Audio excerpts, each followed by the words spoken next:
The moment my sister stood up at Christmas dinner and announced she'd found my secret bank account, I knew my life was about to implode.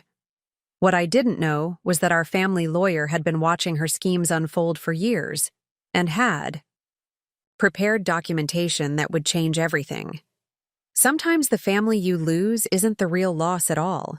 Before we jump back in, tell us where you're tuning in from, and if this story touches you, make sure you're subscribed, because tomorrow I've saved something extra special for you. My hands trembled as I set down my car keys on the kitchen counter of my modest townhouse. The drive home from my parents' estate had been a blur of streetlights and tears, my vision so clouded I'd had to pull over twice to collect myself. Christmas carols still played softly from my car radio outside, their cheerful melodies now a mockery of the family dinner that had just shattered my world. I'm Rebecca Morgan, 34 years old, and as of 2 hours ago, no longer considered a daughter by the people who raised me. The Christmas tree I'd carefully decorated in my living room twinkled with lights that seemed dimmer now, ornaments I'd collected over years of happier holidays catching the glow. Each one held memories that suddenly felt like they belonged to someone else's life. The text messages were already flooding in. Cousins, aunts, family friends, all wanting confirmation of the dramatic scene that had unfolded at the Morgan family Christmas dinner. News traveled fast in our social circle. I silenced my phone without reading them. What could I possibly say? That yes, my younger sister Vanessa had orchestrated my public humiliation and disinheritance? That our parents had taken her side without a moment's hesitation? That a family built over 3 decades had crumbled in less than 30 minutes? I mechanically filled a glass with water and sat at my small dining table, still wearing my carefully chosen holiday dress. Emerald green velvet that had felt festive and elegant when I'd put it on just hours earlier. Now it felt like a costume, from a play where I'd catastrophically forgotten my lines. The invitation to Christmas dinner had come as a surprise. Things had been strained between us for months, ever since I'd declined to invest in Vanessa's latest business venture, a luxury, wellness retreat that, to my professionally trained financial eye, had glaring issues in its business plan. My sister hadn't spoken to me since, and my parents had been coldly distant, clearly disapproving of my lack of family support. But the invitation had seemed like an olive branch, a chance to repair fractures before they became permanent breaks. "Family should be together at Christmas," my mother had said on the phone, her voice carrying that familiar tone of authority that brooked no argument. So I'd accepted, spent hours selecting a thoughtful gift for each of them, and driven to the sprawling Tudor-style home where I'd grown up with hope cautiously blooming in my chest. The first warning sign should have been the seating arrangement. Family dinners at the Morgan household had always followed the same pattern: my father at the head of the table, my mother at the foot, Vanessa and I on one side, and any guests on the other. But this evening, I'd been directed to sit on the guest side, while James, Vanessa's husband of 3 years, took what had always been my place beside her.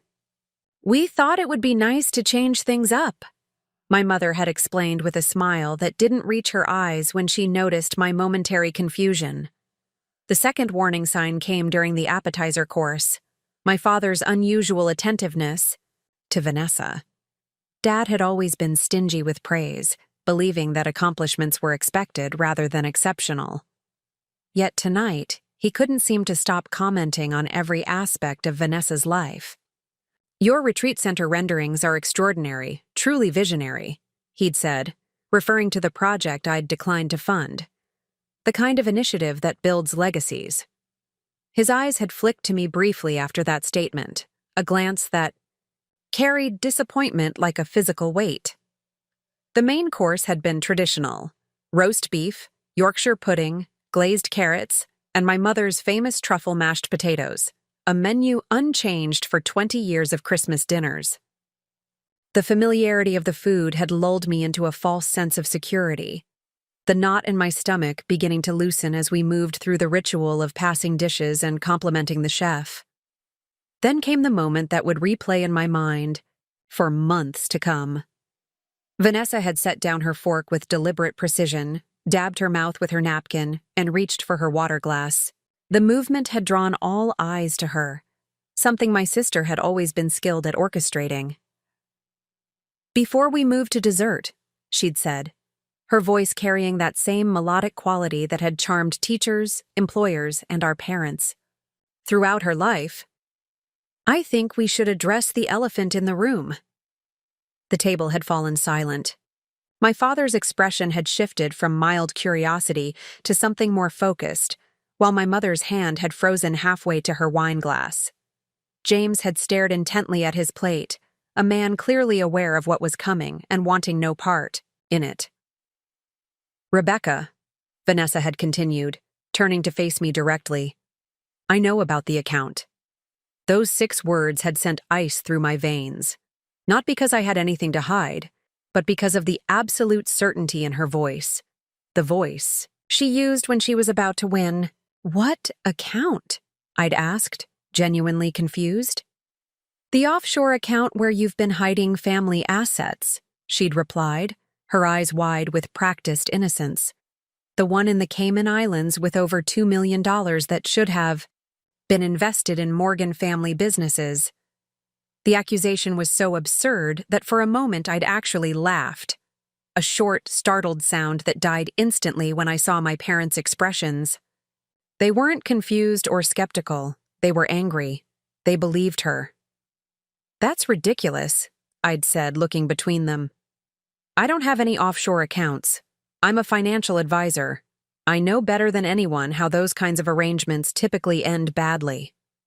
"We have proof," Vanessa had countered smoothly, reaching into a folder that I hadn't noticed sitting beside her plate. She'd withdrawn several papers and slid them across the table. "Account statements, transfer records, even emails discussing how to move the funds without alerting the family." I'd picked up the documents with trembling hands. They looked authentic at first glance, professional letterhead, account numbers, even my signature. But they were elaborate fakes. The signature was close but not quite right, missing the distinctive loop I always use in my R. The account numbers followed a pattern that no legitimate bank would use. The emails contained phrases I would never write. "These are forgeries," I'd said firmly, looking up to meet my father's gaze. "Dad, I've never opened any offshore accounts. These documents are fake." The hope that my father, a man who had built a real estate development company through careful attention to detail and a near-pathological suspicion of being cheated, would spot the inconsistencies died as he spoke. "Your sister came to us 3 weeks ago with her concerns," he'd said, his voice carrying the same tone he used in board meetings when addressing an underperforming executive. "We hired a private investigator who confirmed everything. The account exists. The money that should have been reinvested in Morgan Properties or at least Vanessa's retreat project, is sitting unused in a tax haven." "That's impossible," I'd insisted, fear giving way to indignation. "I don't have that kind of money, and I certainly wouldn't hide it if I did. Dad, I've worked with the company accounts for years. You know how I operate." "We know how we thought you operated," my mother had interjected, her voice sharp. "But it seems there's a side to you we never saw. The investigator found evidence going back 5 years, Rebecca. 5 years of deception." 5 years. The timeline wasn't coincidental. That was when I'd been promoted to chief financial advisor for Morgan Properties after earning my MBA and CFA certification. The position had given me oversight of the company's investment strategy and significant input on capital allocation. It had also made Vanessa furiously jealous. She'd expected the role despite having no financial background or interest in developing one. "This is insane," I'd said, struggling to keep my voice steady. "Vanessa is lying to you. I've never stolen from the family or the company. I can prove these documents are fake if you give me time." "We've given you time," my father had responded, his expression hardening. "Time to come clean on your own. Time to make this right without involving attorneys. That time has passed." "What exactly are you saying?" I'd asked, though some part of me already knew the answer.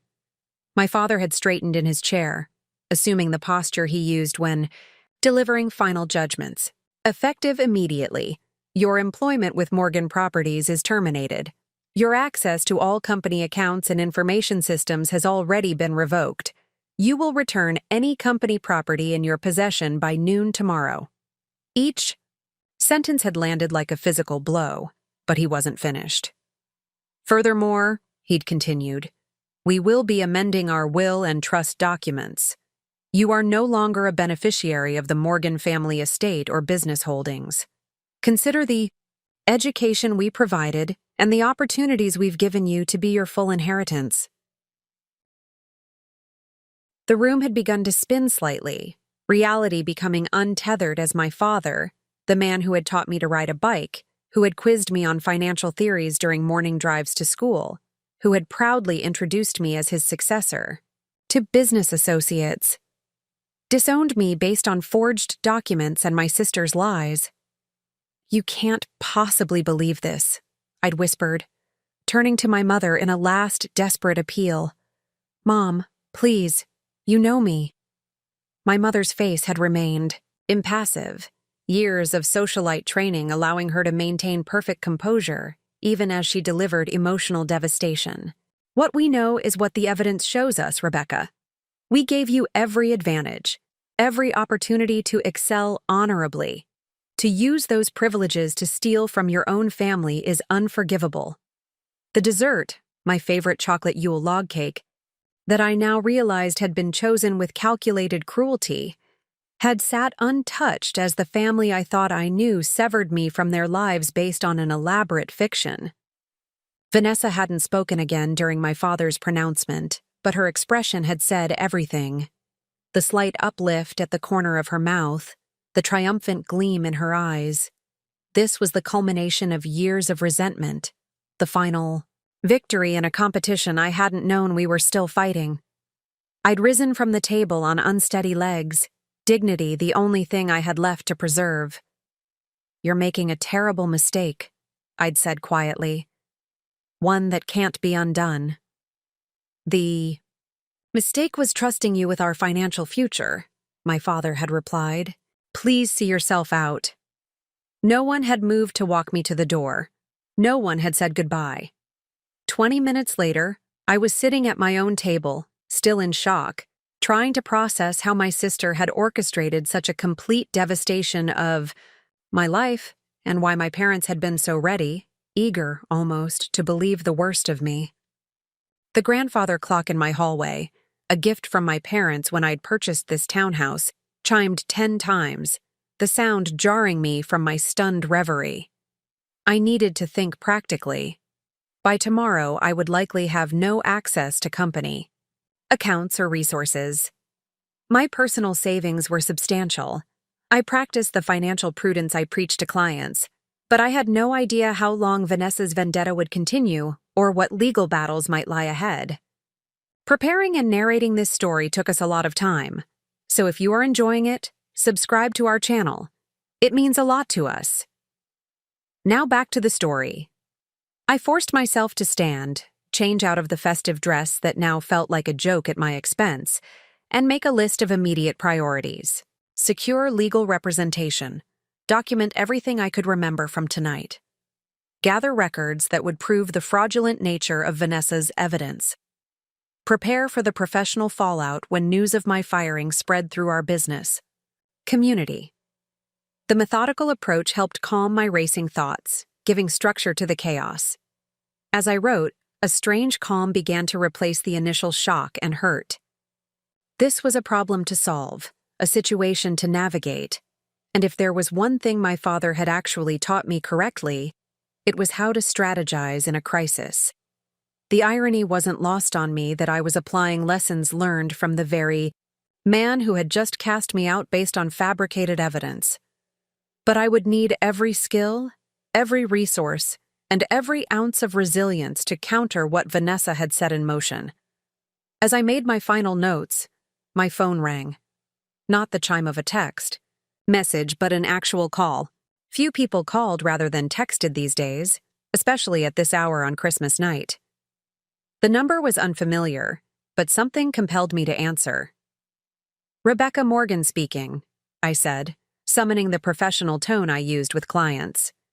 "Ms. Morgan, this is Walter Bennett," replied a gravelly voice that carried the weight of decades of experience. "I was your grandfather's attorney, and I still handle some matters for the Morgan Family Trust." Walter Bennett. The name triggered a distant memory. An elderly man at my grandfather's funeral 7 years ago, standing slightly apart from the family gathering, observing everything with shrewd eyes beneath bushy white eyebrows. "Mr. Bennett," I acknowledged, uncertainty making me cautious. "What can I do for you on Christmas night?" "It's what I can do for you, Ms. Morgan," he replied, an unexpected edge of something like satisfaction in his tone. "I've been monitoring the situation with your sister for some time, at your grandfather's posthumous request. I believe you're going to need legal representation immediately, and I have information that will be critical to your defense." My heart rate accelerated. "My grandfather asked you to watch Vanessa. Why would he—" "Not over the phone," Bennett interrupted. "Can you meet me at my office tomorrow morning, 8 o'clock, before your sister or parents begin their workday?" "Yes," I agreed immediately. "I'll be there." "Good," he said. "And Ms. Morgan? Bring a coffee with you. Black, no sugar. It's going to be a long and interesting morning." The call ended, leaving me staring at my phone in bewilderment. My grandfather, my father's father, had apparently anticipated some form of trouble from Vanessa years ago, enough to instruct his attorney to watch her and intervene if necessary. It seemed impossible, yet it offered the first glimmer of hope since the disaster at dinner. I returned to my list, adding a new item at the top. 8 a.m., meet Walter Bennett. Then, on second thought, I added another. 7:30 a.m., buy coffee, black, no sugar. Whatever tomorrow would bring, I would face it prepared, a quality that had always defined me, even if my family could no longer see it. As I finally prepared for bed, I caught my reflection in the bathroom mirror. The face that looked back was pale and drawn, but the eyes held something new: determination. Vanessa might have convinced our parents to disown me at Christmas dinner, but this battle was far from over. And according to a lawyer who had known our family longer than I had been alive, I wasn't as alone in this fight as my sister believed. Sleep had eluded me for most of the night. I'd drifted in and out of consciousness, each awakening bringing a fresh wave of disbelief as the events of Christmas dinner reasserted themselves in my memory. By the time my alarm sounded at 6:30 a.m., I had abandoned all pretense of rest and was already dressed in my most professional attire, a charcoal gray suit that I reserved for high-stakes client meetings. Today certainly qualified. The morning was bitterly cold, with frost patterns etching delicate fractals across my windshield. I scraped them away methodically, the mundane task giving my hands something productive to do while my mind raced through potential scenarios for the meeting ahead. Who exactly was Walter Bennett beyond my grandfather's attorney? What information could he possibly have that would counter Vanessa's elaborate deception? And why had my grandfather, a man I'd admired but never felt particularly close to, apparently anticipated trouble from my sister years before it materialized? I stopped at an upscale coffee shop that had just opened its doors, ordering a black coffee for Bennett and a latte for myself. The normality of the transaction felt surreal against the backdrop of my shattered reality.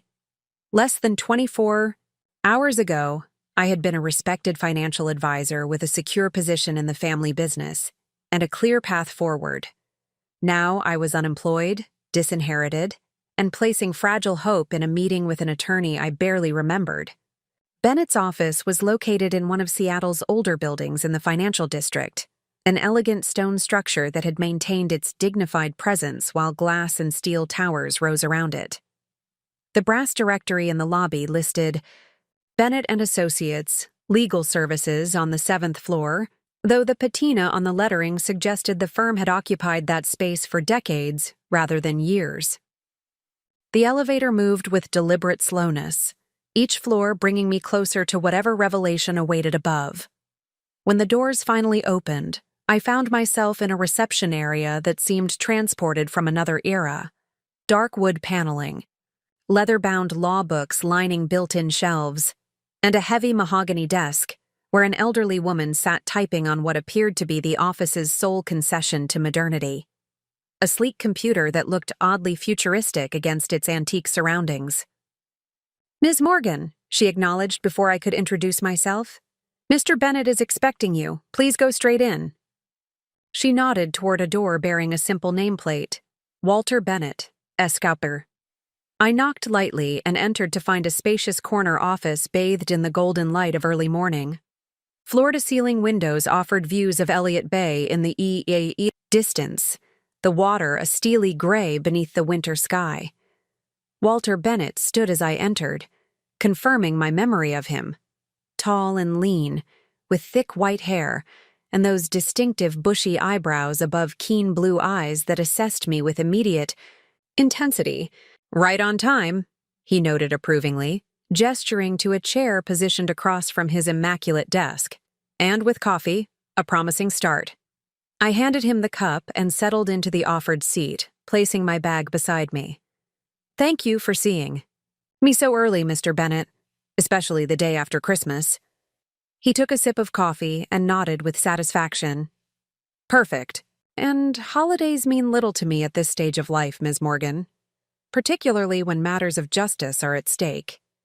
He settled into his own chair, the leather creaking slightly beneath his weight. "Now, I imagine you have questions." "Several. Dozen," I confirmed, attempting a smile that felt foreign on my face after the previous night's devastation. "Perhaps we could start with why my grandfather asked you to monitor my sister?" Bennett leaned back, steepling his fingers beneath his chin. "Your grandfather, Edmund Morgan, was a remarkably perceptive man.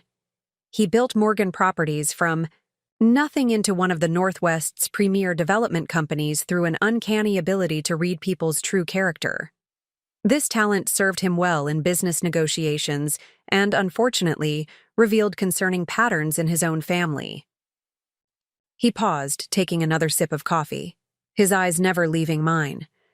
"Edmund began noting disturbing behaviors in your sister when she was still quite young. Manipulative tactics, deliberate deception, an unusual preoccupation with status, and wealth even by Morgan family standards. At first, he attributed these tendencies to normal childhood competition, but as Vanessa matured, so did his concerns."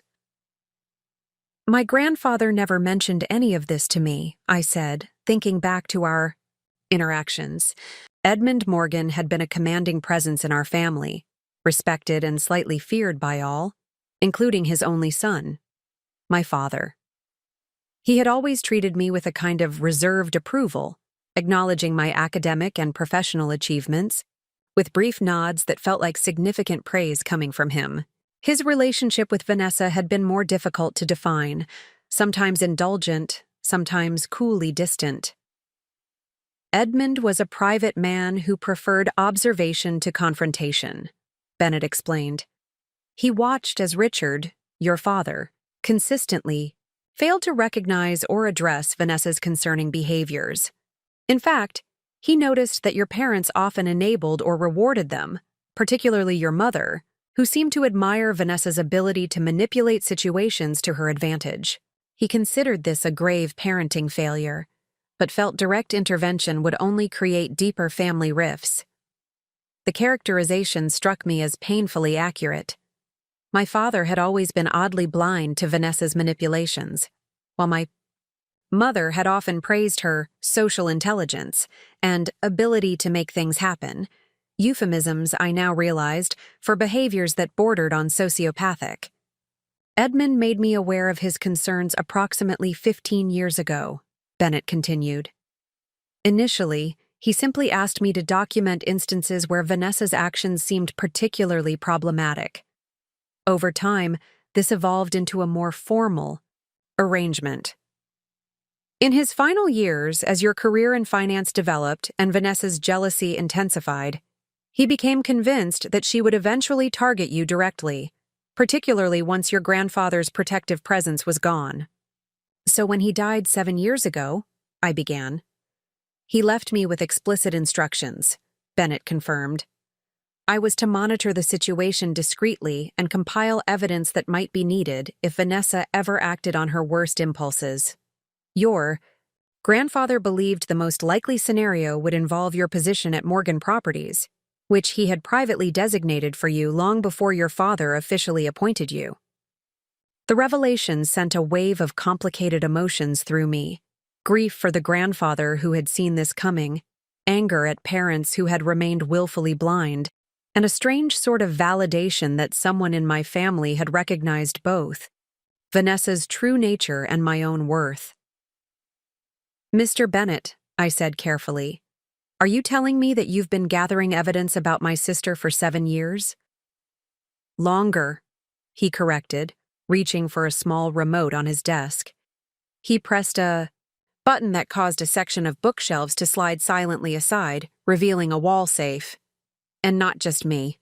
Your grandfather established a small but highly competent team, a private investigator, a digital forensics expert, and myself as the legal coordinator.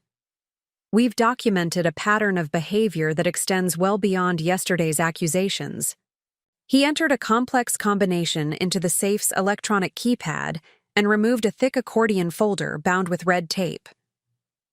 "This represents a decade of documentation, financial manipulations, deliberate sabotage of colleagues who opposed her, systematic elimination of perceived competition, and several instances of outright fraud, including her most recent venture." "The wellness retreat," I said, the pieces suddenly clicking into place. Bennett nodded, placing the folder on his desk. "An elaborate shell designed primarily to extract capital from your family. The entire business plan is fundamentally unsound, as you correctly assessed when you declined to invest. What you didn't know is that much of the proposed investment would have been funneled through a series of shell companies that ultimately lead back to personal accounts controlled by Vanessa, and to a lesser extent her husband James." I felt a chill at the scale of deception Bennett was describing. "And my parents have no idea?" A shadow of something like disappointment crossed Bennett's face. "Your parents have chosen not to see. Richard Morgan has a particular blindness, where your sister is concerned, a pattern your grandfather noted and attributed to Vanessa's deliberate cultivation of herself as the daddy's little girl, who could do no wrong. As for your mother, Caroline has always valued social appearance above substance. Vanessa's ability to manage perceptions appeals to her own preoccupations." The assessment was harsh, but aligned with my own observations over the years. Still, the implications were difficult to process. "So you've been gathering this evidence for years, but you've never acted on it. Why now?" Bennett's expression softened slightly. "Because until yesterday, Vanessa's manipulations, while troubling, remained within certain boundaries. Your grandfather instructed me to maintain surveillance but not intervene unless her actions crossed into significant legal or financial harm directed at you specifically. The false allegations of embezzlement, the forged documents, the orchestrated disinheritance, these constitute such harm." He tapped the folder with one long finger. "This contains everything you need to refute her accusations and expose her true activities. The offshore account she claims you established? It exists, but it was created by Vanessa herself 6 months ago using forged documentation. The funds it contains were diverted from Morgan Properties through a sophisticated series of transactions that our financial forensics expert has meticulously traced." My mind raced to keep up with these revelations. "You're saying Vanessa created an offshore account in my name, transferred company funds into it, and then discovered it to frame me?" "Precisely," Bennett confirmed. "It's a scheme she's been developing for nearly a year, accelerated when you declined to support her retreat project. The planning was elaborate, but not flawless. The digital trail exists for those who know where to look." I leaned forward, hope and determination beginning to displace the shock that had consumed me since Christmas dinner. So, what happens? Now? I take this evidence to my parents and hope they believe documented facts over Vanessa's lies. Bennett shook his head, a grim smile forming beneath his mustache. Your parents are unlikely to be receptive in the immediate future. Vanessa has had years to cement their perceptions and prejudices. No, our approach must be more strategic. He reached into his desk and withdrew another folder, this one slimmer and bound with blue tape. This contains the legal strategy your grandfather and I developed in the event of such a scenario. It includes several options, ranging from quiet resolution to full exposure, depending on your preferences and priorities. What would you recommend? I asked, grateful for his guidance in waters I'd never anticipated navigating. Bennett considered the question, tapping his fingers thoughtfully on the desk. That depends on what you want, Ms. Morgan. Do you seek restoration to your former position and family standing? Financial compensation for damages to your reputation? Legal consequences for your sister's actions? Or perhaps a clean break and fresh start elsewhere? His question forced me to confront what I truly wanted in the aftermath of such betrayal. The automatic answer, to return to the status quo before Christmas dinner, felt hollow upon reflection. That family dynamic had always been fundamentally flawed, with my achievements consistently undervalued while Vanessa's manipulations were rewarded.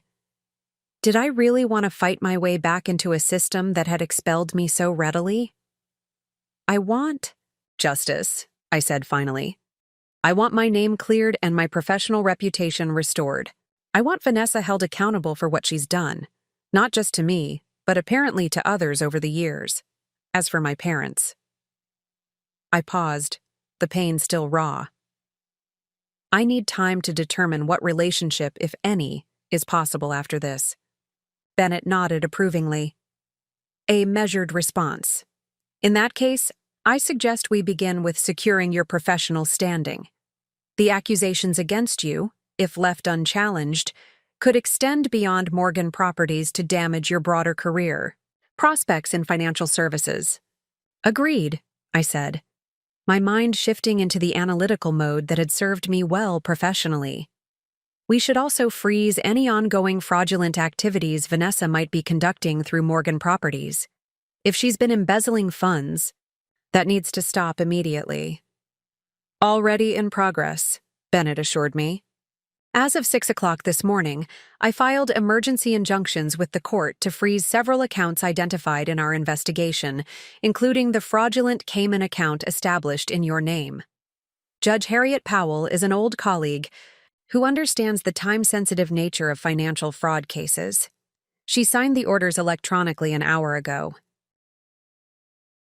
I blinked, impressed by his efficiency. That was remarkably fast. Your grandfather's contingency planning was thorough, Bennett said with a hint of professional pride. We've anticipated various scenarios for years and prepared accordingly. Judge Powell was briefed on the potential case months ago, with regular updates as we gathered evidence. The wheels of justice can move swiftly when properly oiled in advance. The methodical preparation reminded me of Edmund Morgan's approach to business, meticulous, forward-thinking, leaving nothing to chance. It was a quality I had admired and sought to emulate in my own career, knowing he had applied that same careful, planning to protect me specifically felt like a posthumous vote of confidence that stood in stark contrast to my parents' ready betrayal. What's the next step? I asked, eager to transform shock and hurt into productive action. Bennett opened the blue folder and removed a document bearing the Morgan Properties letterhead. This, he said, is a letter drafted by your grandfather, before his death and updated periodically by me since then. It outlines his personal knowledge of Vanessa's character and behavior, his concerns for the company after his passing, and his explicit confidence in your integrity and financial acumen. I reached for the letter with trembling fingers, scanning. The familiar bold handwriting of my grandfather. The words blurred slightly as tears threatened, but I blinked them back, determined to maintain composure. Additionally, Bennett continued, allowing me a moment to process the letter, we have prepared documentation that systematically dismantles each of Vanessa's accusations while presenting counter-evidence of her own malfeasance. This includes sworn statements from the digital forensics expert detailing how the forged documents were created, banking records showing the actual origin of the offshore funds, and testimony from 3 former associates whom Vanessa similarly attempted to frame for her own financial misconduct. There are others? I asked, surprised despite everything I'd learned. Your sister has a pattern, Bennett confirmed. Typically, when she encounters someone who presents an obstacle to her ambitions or sees through her facades, she works to discredit and remove them. Usually, this has involved more subtle methods: rumors, manipulated circumstances, strategic undermining. You represent the most direct target because you posed the greatest threat, both professionally as the company's financial advisor and personally as the only family member your grandfather truly respected. The systematic nature of Vanessa's behavior was chilling. How has she managed to hide this for so long? Charm, calculation, and the protective shield of family status, Bennett replied. The Morgan name opens many doors and closes many questioning mouths in this city. Your sister learned early how to leverage that advantage while presenting a carefully crafted public image. Additionally, your father's willful blindness has provided significant cover for her activities within the company. He leaned forward, his expression intensifying. Which brings us to a critical decision point, Ms. Morgan. Our initial filing this morning was under seal to prevent premature disclosure while we prepare our full strategy. By tomorrow morning, we must decide whether to pursue this matter privately, approaching your father with the evidence and seeking internal resolution, or to file formal legal proceedings that would become public record. The implications of either path were significant. A private approach might preserve what remained of the Morgan family's reputation, but could allow my father to continue protecting Vanessa despite the evidence. Public proceedings would ensure accountability, but would expose the family business to scrutiny and potential damage that extended beyond my sister's actions. What would my grandfather advise? I asked, genuinely curious about what Edmund Morgan would have recommended in this situation. Bennett's expression softened slightly. Your grandfather valued truth above appearances, Ms. Morgan. In his final conversation on this matter, he told me, if Vanessa forces a confrontation with Rebecca, the time for family discretion will have passed. The truth will need the disinfectant of daylight. The quote sounded exactly like my grandfather, pragmatic, slightly old-fashioned in his phrasing, and unwavering in his principles. It helped clarify my own thinking. Then we proceed with formal legal action, I decided. Not out of vengeance, but because the pattern you've described suggests Vanessa won't stop until she's forced to confront consequences. How quickly can we move forward? Immediately, Bennett replied with what seemed like approval. I've prepared the necessary filings pending your decision. We can submit them electronically today, with formal proceedings to begin as early as next week. In the meantime, the emergency injunctions will prevent further financial damage. He reached for another document in the folder. There's one other matter your grandfather anticipated. He established a separate trust in your name, managed by this firm and intentionally structured to remain outside the main family estate. It contains funds sufficient to cover legal expenses and provide financial security while this situation unfolds. The revelation stunned me. He created a trust just for me? When? 7 years ago, with his final amendment to his will, Bennett explained. It was his last official act before his passing. The trust was designed to remain dormant unless activated by specific circumstances, namely, the type of situation we now face. As trustee, I'm authorized to release these funds to you effective immediately. My grandfather's foresight was both comforting and heartbreaking. Comforting to know he had prepared so thoroughly for my protection, heartbreaking that he had accurately predicted my own family's betrayal. What had he seen in us all those years? Ego that had made such preparations necessary. "There's something else you should know," Bennett added, his tone softening slightly. Edmund Morgan kept detailed journals throughout his business career. In his later years, these journals included many observations about his family, particularly his concerns about the dynamics between you and your sister, and his disappointment in how your parents managed that relationship. He reached into his desk drawer and removed a small leather-bound book. "This is the final volume, covering the last year of his life. He left explicit instructions that it should be given to you if circumstances required my intervention. I believe now is the appropriate time." I accepted the journal reverently, recognizing the significance of such a private document being entrusted to me. "Thank you. This means a great deal." Bennett nodded, then straightened in his chair, returning to his professional demeanor. "Now, we should review the specific allegations against you and how our evidence refutes each point. The next 48 hours will be critical in establishing our narrative before your sister can further solidify hers." For the next 2 hours, we methodically examined Vanessa's accusations and the counter-evidence compiled by Bennett's team. The meticulous documentation was impressive. Bank records, digital forensics reports, witness statements, timeline reconstructions. Together, they painted a damning picture not just of the Christmas dinner scheme, but of years of systematic deception and financial misconduct by my sister.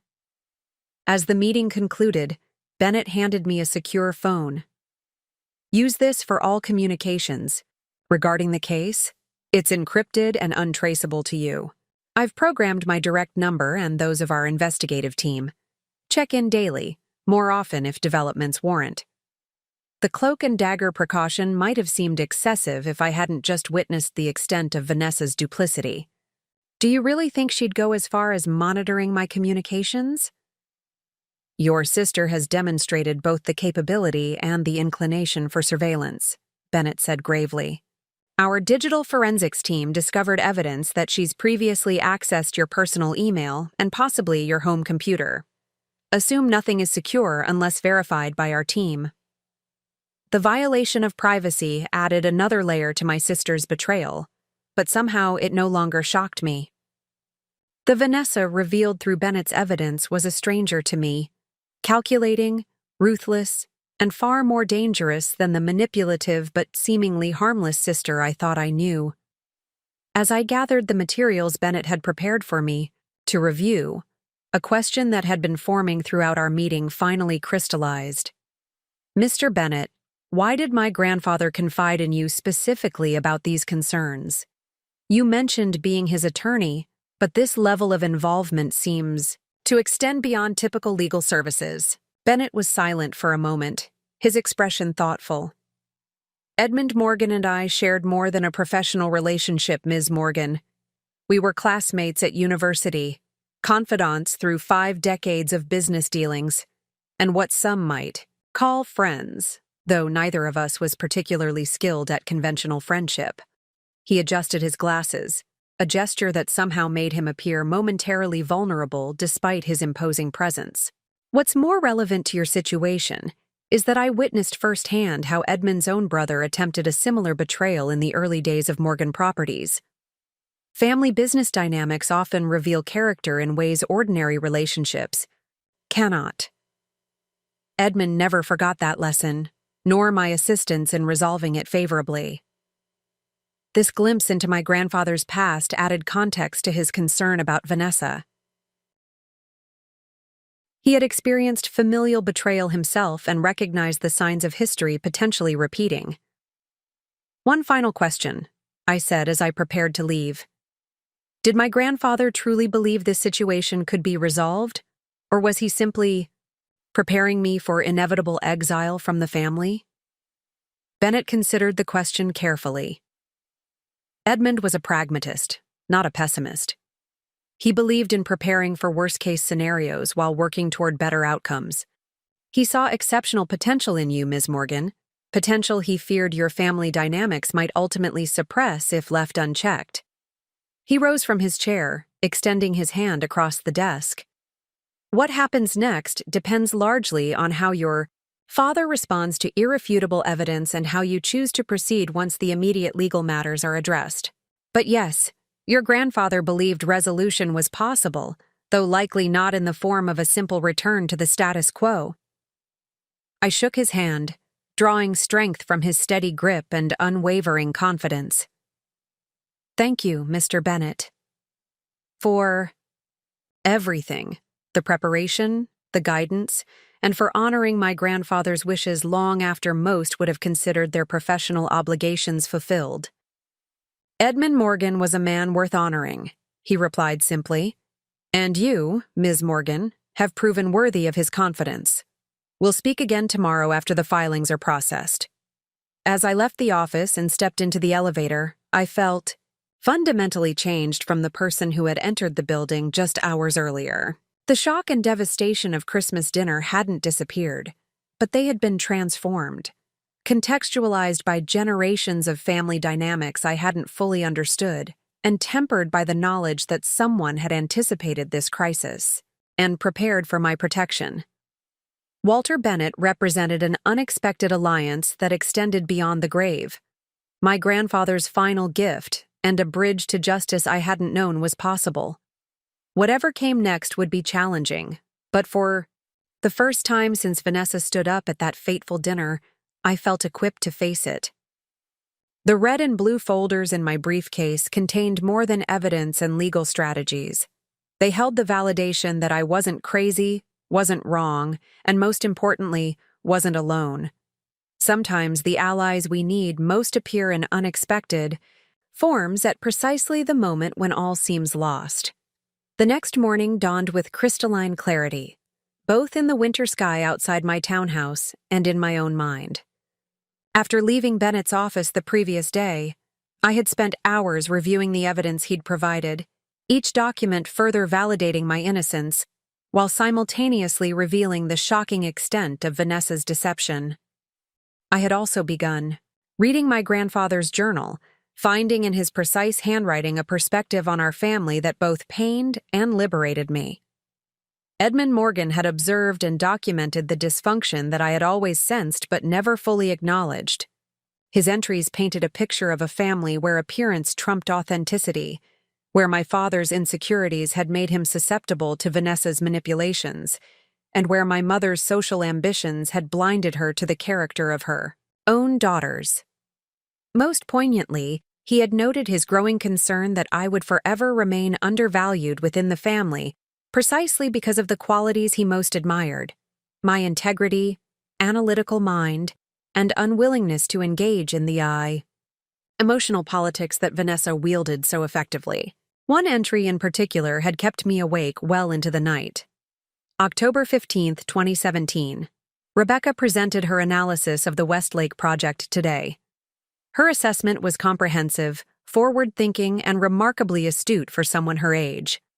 She identified the environmental remediation risks that Richard and the other executives had overlooked, risks that could have cost millions had they proceeded without proper contingencies. Yet Richard barely acknowledged her contribution, while later praising Vanessa effusively for securing a minor variance from the city planning department, a task that required little more than exploiting her friendship with Councilman Parker's daughter. I fear I have built a company that will eventually reward politics over performance. Rebecca has inherited my analytical mind and ethical compass, qualities essential for sustainable success, but often undervalued in the short term. Vanessa has Caroline's social agility and Richard's hunger for approval, a combination that may win battles but ultimately loses wars. I have spoken to Walter about establishing additional protections for Rebecca's future. The company needs her talents, even if my son cannot see it. Reading these words had evoked complex emotions: validation of my grandfather's confidence, grief for his clear-sighted understanding of our family's dysfunction, and a strange sort of relief that someone had seen the truth even when I had doubted my own perceptions. By morning, these reflections had crystallized into resolution. I dressed with deliberate care in a navy suit that projected authority without ostentation, a subtle contrast to Vanessa's typically flashy attire.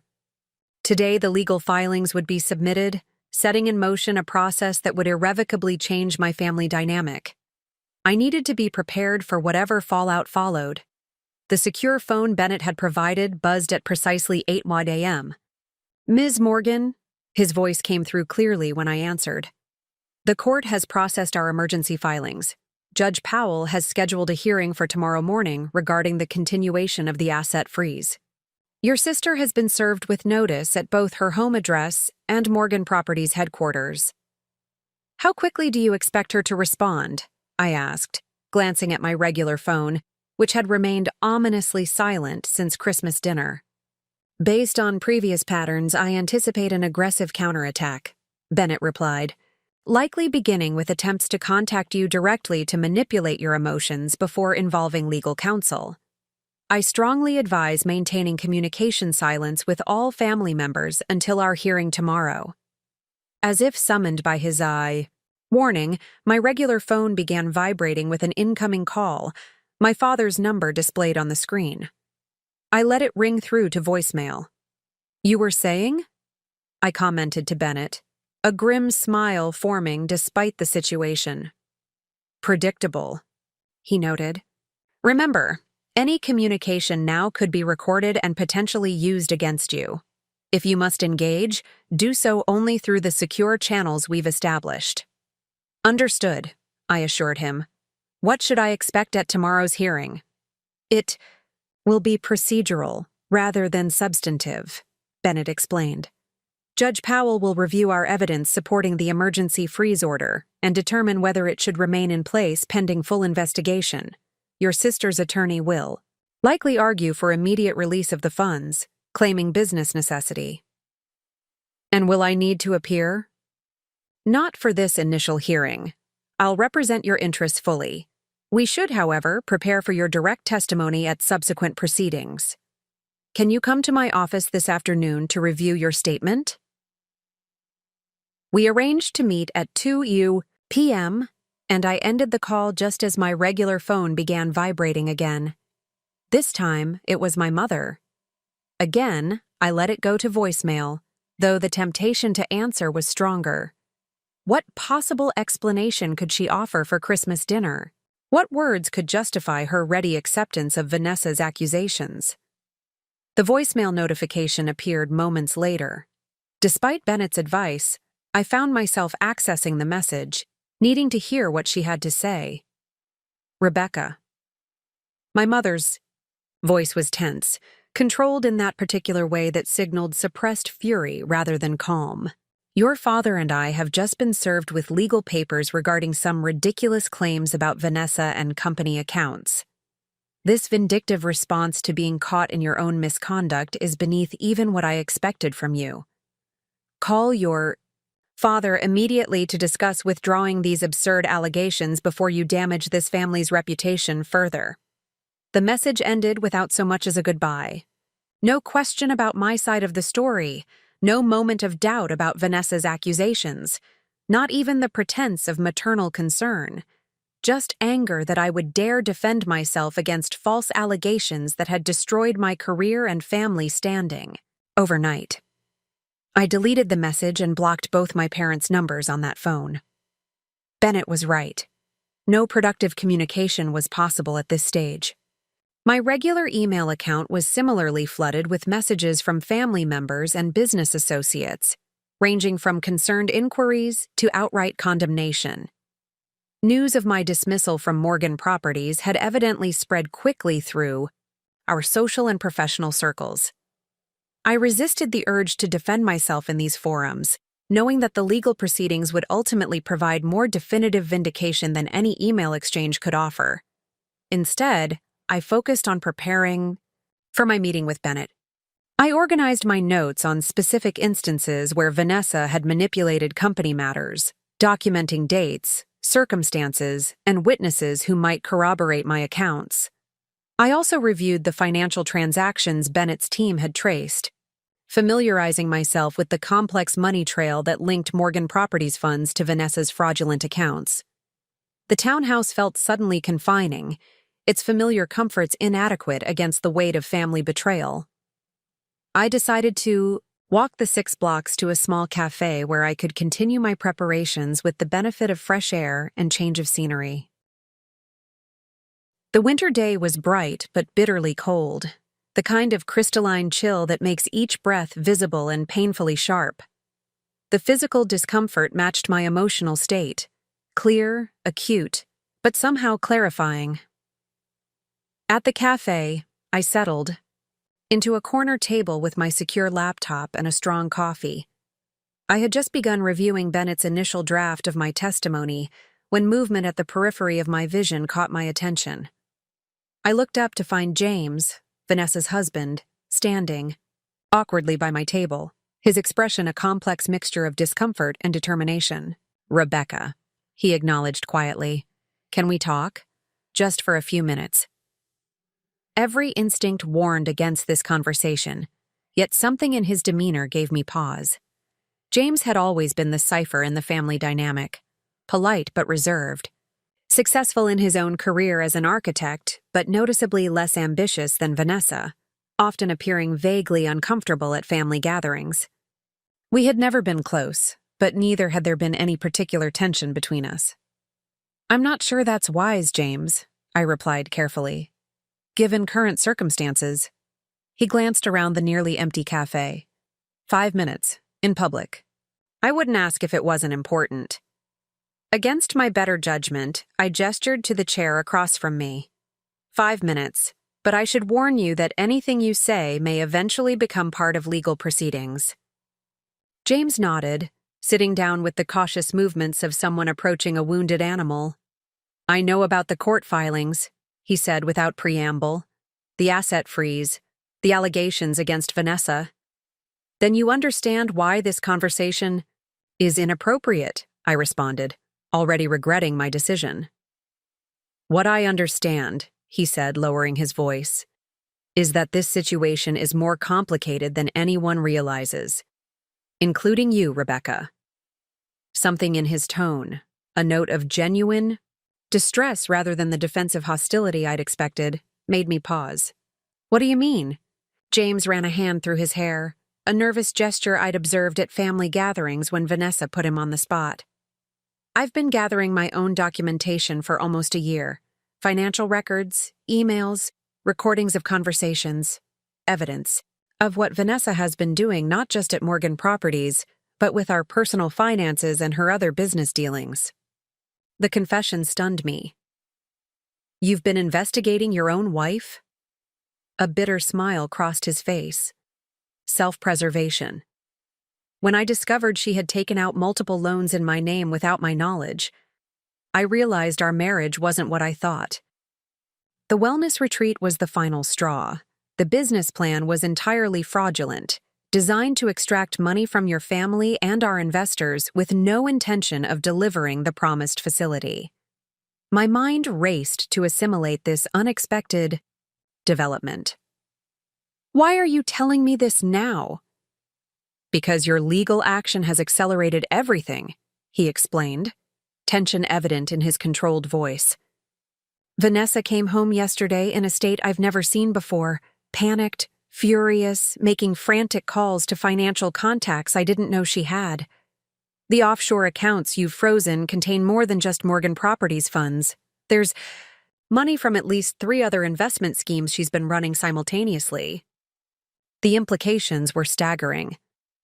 "You're saying the fraud extends beyond my family's company?" James nodded grimly. "Much further. There are investors from across the country involved in various projects that exist only on paper. The wellness retreat is just the most recent and ambitious. When those funds are traced, this becomes more than a family legal dispute. We're talking potential federal charges." My attorney training kicked in, warning me about the legal complexities this conversation created. "James, you should be telling this to law enforcement, not me." "I'm preparing to do exactly that," he confirmed, surprising me further. I have a meeting with the FBI Financial Crimes Division tomorrow morning, but I wanted to warn you first.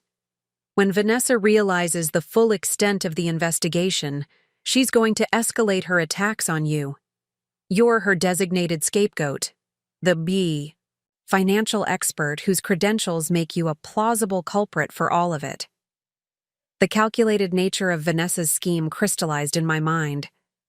Christmas dinner was just the first step.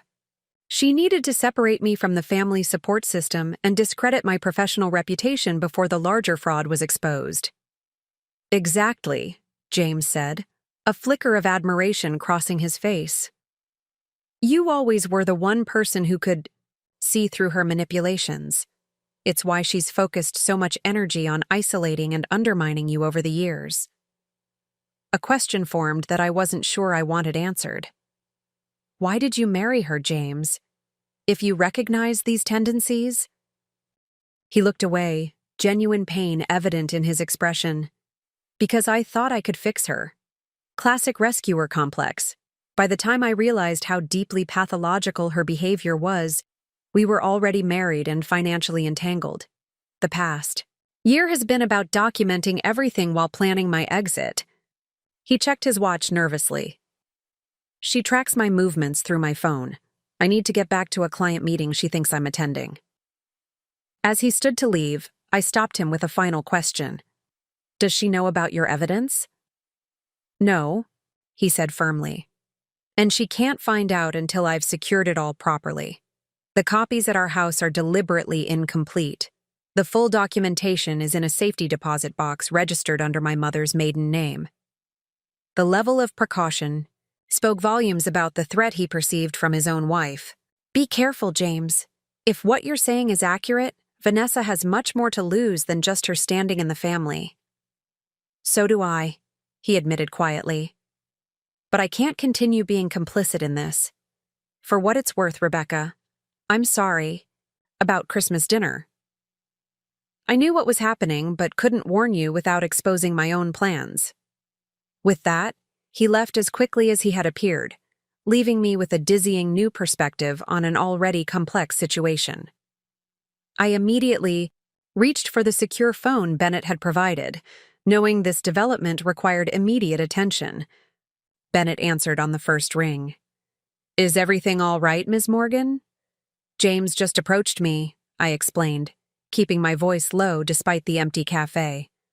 Vanessa's husband. He claims to have his own evidence of extensive fraud beyond what we've already documented. He says he's meeting with the FBI tomorrow. There was a momentary silence as Bennett absorbed this information. This accelerates our timeline significantly. Where are you now? I told him my location, and he responded with unexpected urgency. Stay there. I'm sending Kevin Douglas to you immediately. He's our security consultant.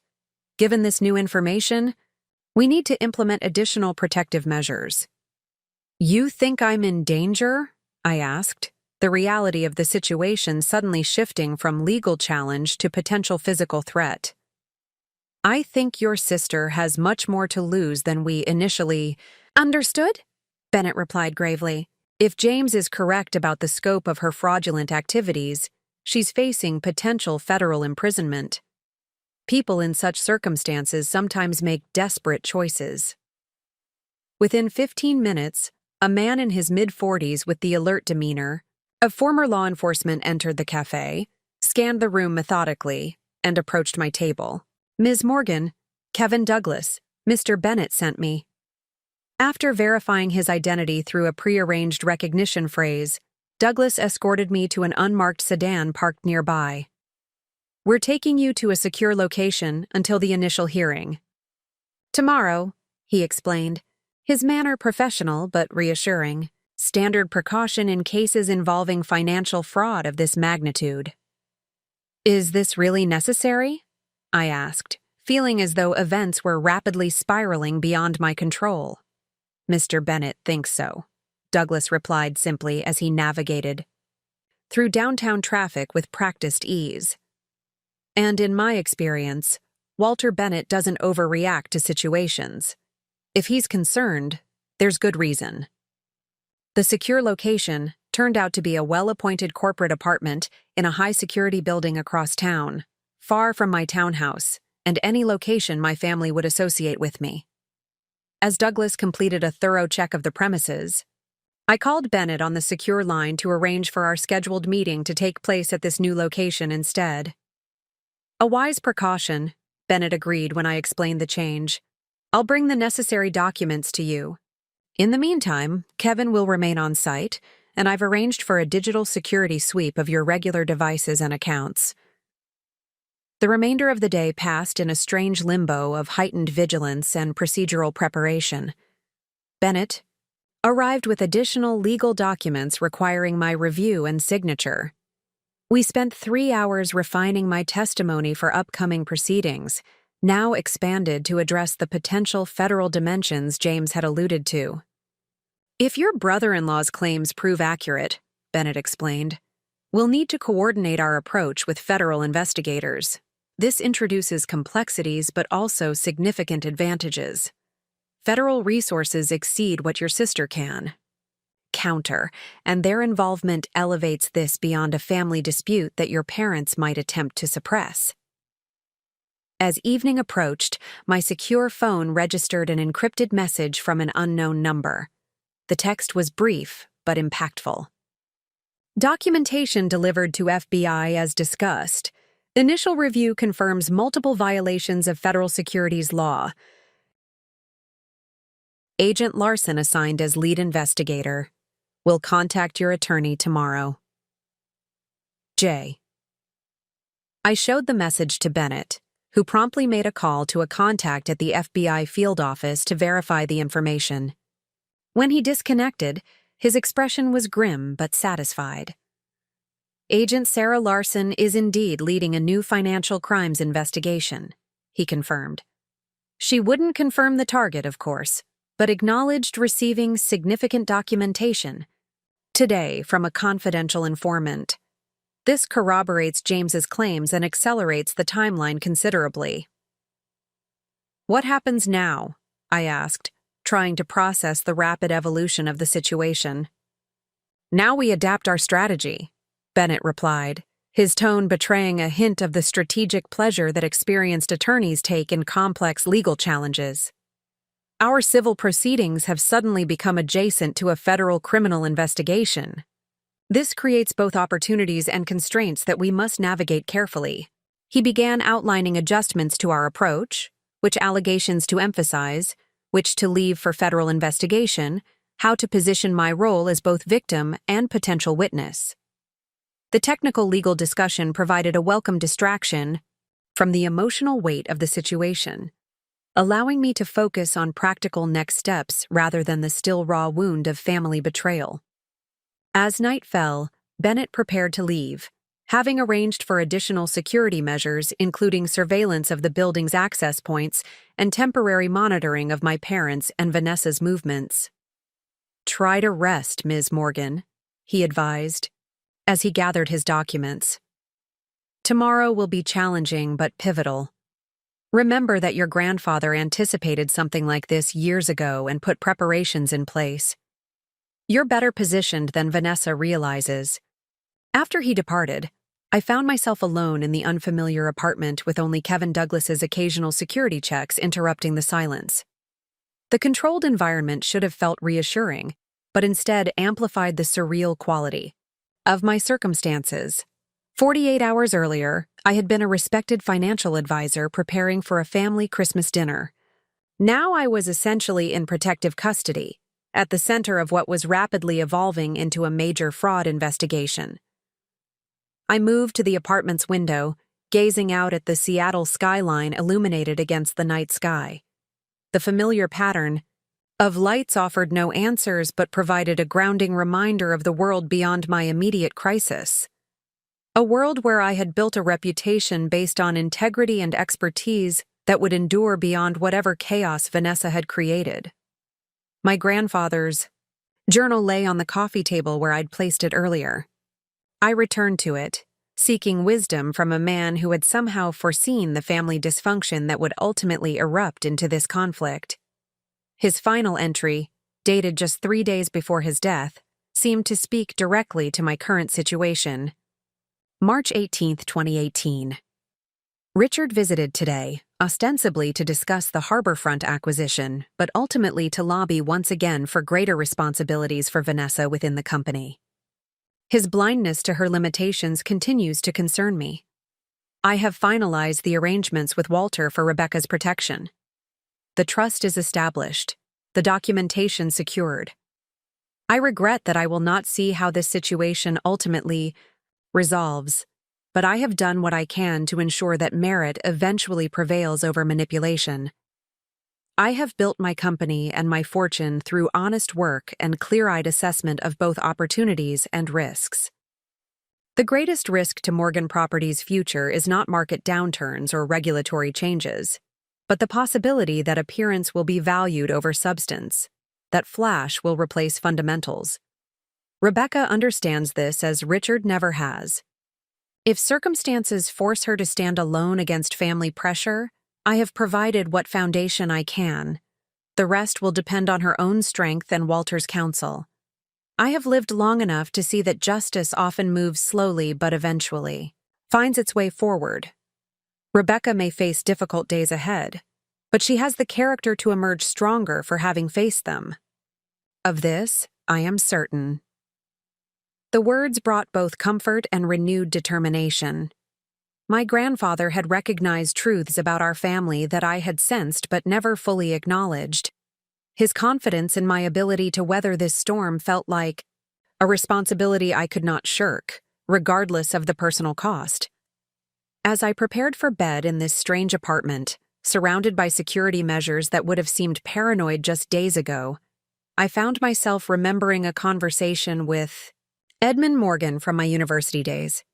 I had been struggling with a particularly demanding finance professor whose standards seemed impossibly high.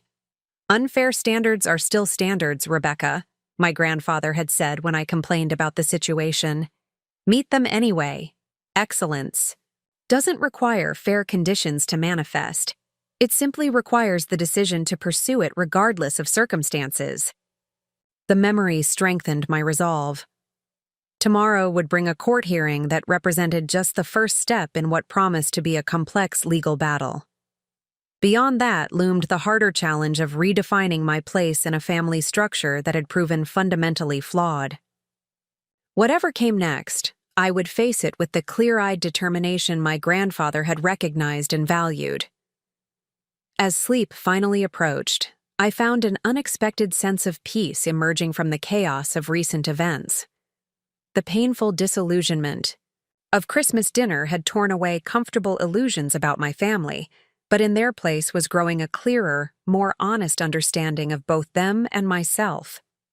Sometimes the most important truths emerge only when comfortable deceptions are no longer possible. Tomorrow would bring its own challenges, but for tonight, I took comfort in the knowledge that I was not facing them without resources or allies.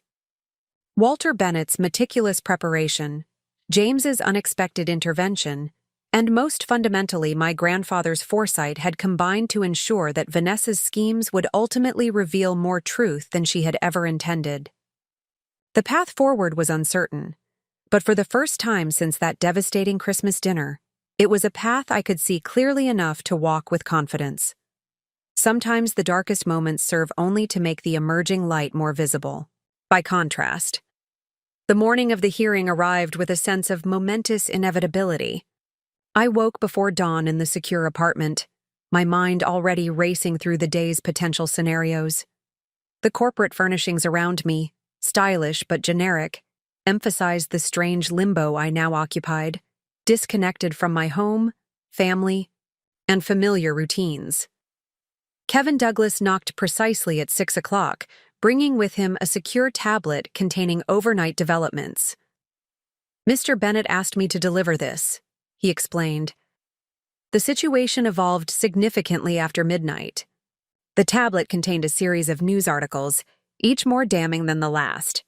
The headlines progressed like acts in a rapidly unfolding drama. Morgan Properties executive under investigation for financial irregularities. Wellness retreat venture linked to potential investment fraud. FBI raids offices connected to high-profile. Seattle development family. Multiple investors come forward, alleging fraud in Morgan-connected ventures. The final article, timestamped just 2 hours earlier, carried the most consequential headline: Vanessa Morgan Caldwell arrested on suspicion of wire fraud and securities violations. My sister had been taken into custody at her home shortly after midnight, following the execution of search warrants at both her residence and her private office at Morgan Properties. The article quoted an unnamed FBI source describing the seizure of substantial documentary evidence supporting allegations of a multi-year, multi-million-dollar fraud scheme. I felt an odd numbness as I processed this information. Not the vindication I might have expected, but a hollow recognition that the situation had moved beyond family dynamics into the realm of serious criminal proceedings. Whatever personal grievances existed between Vanessa and me, the consequences she now faced were far more severe than anything I would have wished upon her. The secure phone rang, displaying Bennett's number. "You've seen the news?" he asked without preamble. When I answered, "Yes," I confirmed.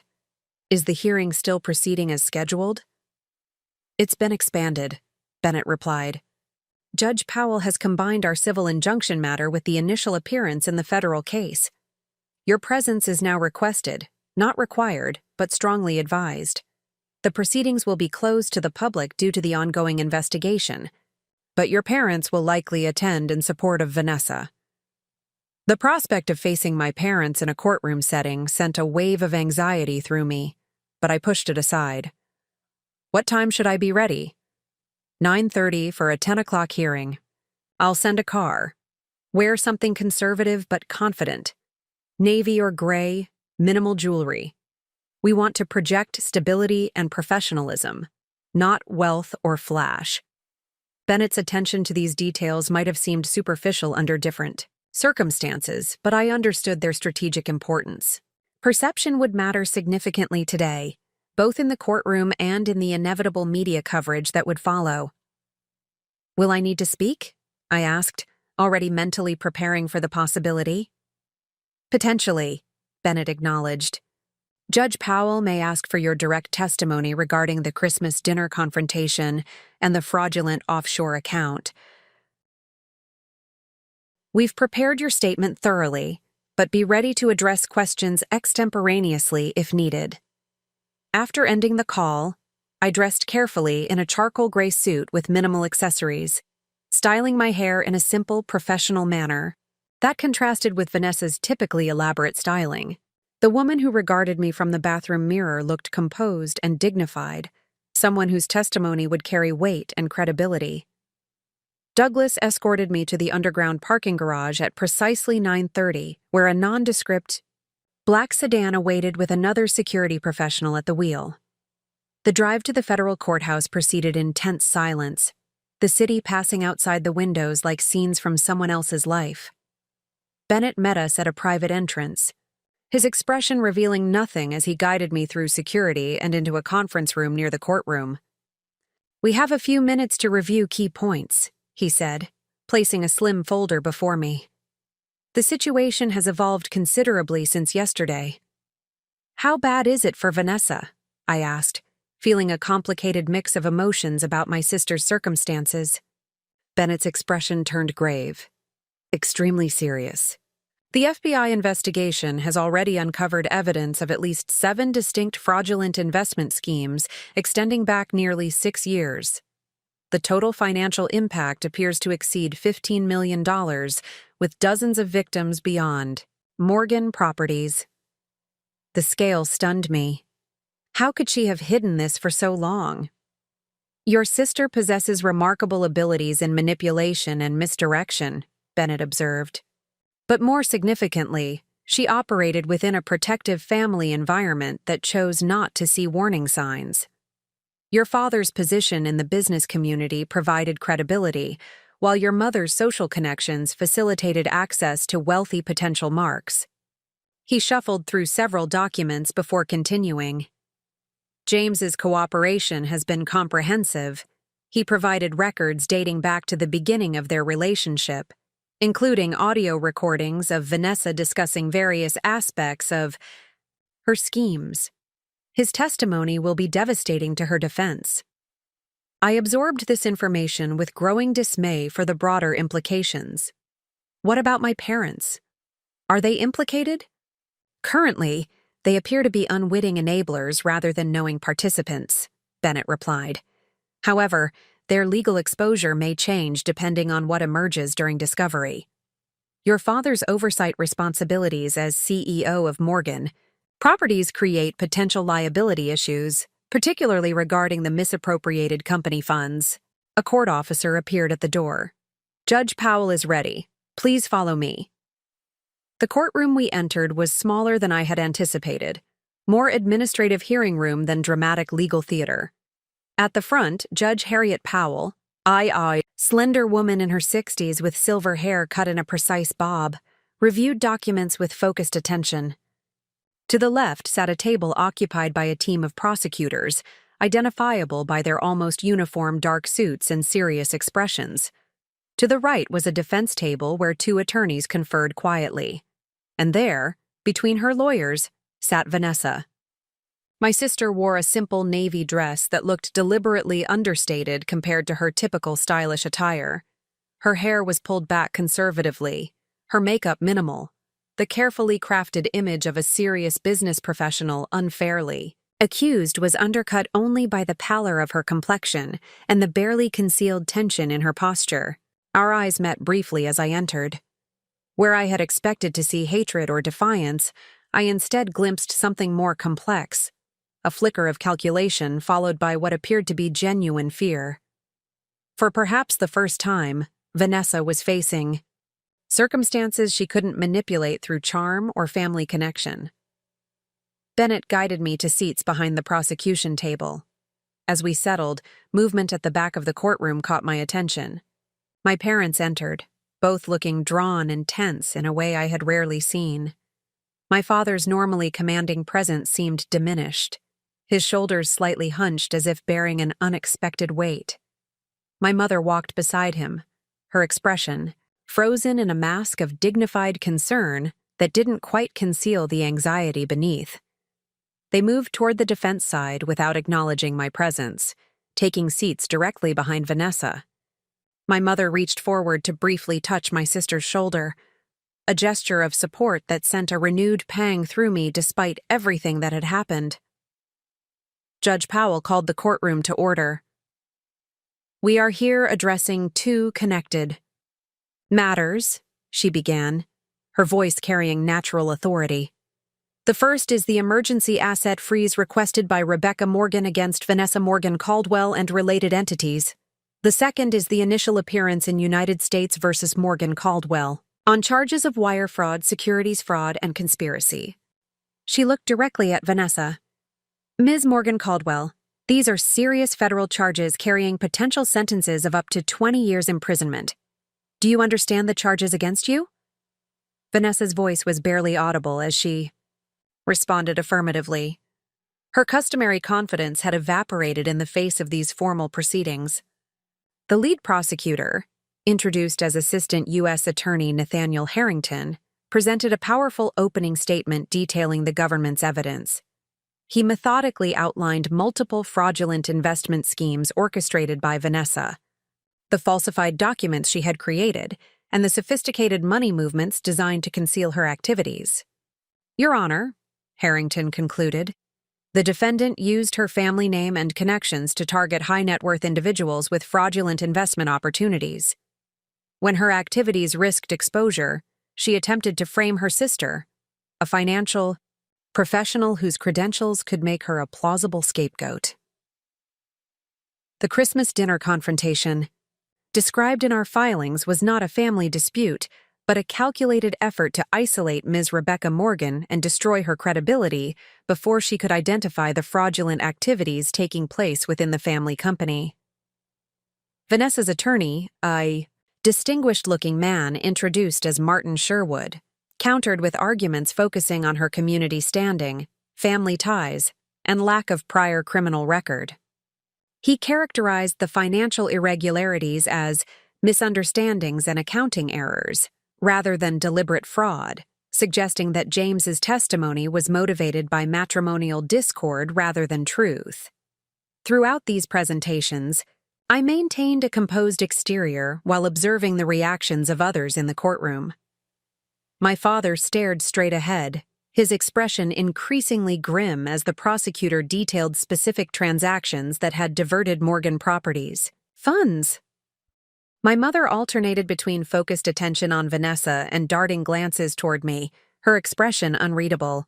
Judge Powell then called for specific testimony regarding the fraudulent offshore account that had been the centerpiece of Vanessa's accusations against me. To my surprise, she addressed me directly. Ms. Rebecca Morgan, as the alleged victim of this particular aspect of the scheme, would you please take the stand and describe the events of December 25th from your perspective? Bennett squeezed my arm reassuringly as I rose and moved to the witness stand. After being sworn in, I took a deep breath and began recounting the Christmas dinner exactly as it had occurred. The unusual seating arrangement, Vanessa's dramatic announcement, the forged documents she had presented, and my parents' immediate acceptance of her accusations without investigation. I spoke clearly and dispassionately, focusing on observable facts rather than emotional interpretations. When asked about the fraudulent offshore account specifically, I explained my professional background in financial compliance and why the account structure had immediately struck me as suspicious. The documentation contained several red flags. That would be obvious to anyone with training in financial systems, I explained. The account numbering didn't follow standard banking protocols for Cayman institutions. The routing codes contained digit combinations that actual banks never use because they would create verification errors. And the signature on the authorization forms, while similar to mine, was missing distinctive elements that appear in my actual signature. Judge Powell nodded thoughtfully. Yet your parents accepted these documents as authentic without verification? The question forced me to directly address my parents' role. I glanced briefly toward them before responding. Yes, Your Honor. Despite my position as the company's financial advisor and my professional credentials in banking compliance, there was no effort to investigate the authenticity of the documents or to hear my explanation. And why do you believe that was the case? She pressed. I paused, considering how to answer truthfully without appearing vindictive. My sister has always been particularly skilled at understanding and leveraging family dynamics, I said carefully. She presented a narrative that aligned with certain pre-existing perceptions and biases within our family structure. The judge's penetrating gaze suggested she understood exactly what I was diplomatically not saying about my parents' favoritism. Thank you for your clarity, Ms. Morgan. You may step down. As I returned to my seat beside Bennett, Vanessa's expression had transformed from fear to cold fury. The mask of professional composure had slipped, revealing the raw anger beneath. My parents both looked distinctly uncomfortable, avoiding direct eye contact with me while simultaneously not looking at Vanessa either. The hearing proceeded with technical testimony from financial experts regarding the frozen assets. An FBI forensic accountant presented compelling evidence tracking how Morgan Properties funds had been systematically diverted through a series of increasingly complex transactions before reaching accounts controlled by Vanessa. When James was called to testify, the tension in the courtroom intensified noticeably. He entered from a side door, looking exhausted, but resolved. Vanessa visibly flinched when he took the stand, perhaps finally realizing the extent of his cooperation with authorities. His testimony was devastating in its specificity. He described witnessing Vanessa create the forged documents used at Christmas dinner, detailed conversations where she had explicitly discussed framing me, and presented recordings where she had outlined various fraudulent schemes with disturbing clarity. She referred to it as creative finance, James explained, his voice steady despite the obvious difficulty of testifying against his wife. She specifically targeted individuals with more money than financial sophistication, often using her Mother's social connections to identify potential investors. At the mention of my mother, I noticed her posture stiffen, her carefully maintained expression cracking slightly to reveal genuine distress. The implications for her own social standing were likely beginning to register. After nearly 3 hours of testimony and legal arguments, Judge Powell made her ruling. "The asset freeze will remain in place pending trial," she declared. "Based on the evidence presented, there is substantial risk that any unfrozen assets would be removed from the court's jurisdiction. Additionally, given the serious nature of the charges and the substantial evidence already in possession of the government, bail is denied. The defendant will remain in custody." Vanessa's composure finally shattered completely at these words. "This is ridiculous!" she exclaimed, her voice tight with panic. "You can't keep me in jail. Dad, do something." My father's face had aged years in a single morning. He looked utterly lost, a man discovering that the foundation of his family and business relationships had been built on fundamental misunderstandings. My mother reached for his hand, her own expression revealing the dawning recognition that their social world was about to implode spectacularly. As the court officers moved toward Vanessa to return her to custody, she suddenly turned toward me. "This is your fault," she hissed, loud enough for those nearby to hear clearly. "You've always been jealous of me. You've always wanted to destroy me." The outburst hung in the air, revealing more about her character than perhaps she realized. Judge Powell regarded her with clinical interest before addressing her attorneys. "Counsel, please control your client. Such outbursts do not serve her interests." As Vanessa was led away, my parents seemed frozen in place, uncertain whether to follow or remain. Finally, my father rose and approached the prosecution table where AUSA Harrington was gathering his materials. "What happens now?" I heard him ask, his voice lacking its usual authoritative tone. Harrington's response was professional but direct. "Now we proceed with building the government's case for trial, Mr. Morgan. Given the evidence already in our possession and the continuing forensic analysis of seized records, I would strongly advise your daughter to consider cooperation options." My father nodded mechanically before turning away. As he did so, his eyes met mine directly for the first time since Christmas dinner.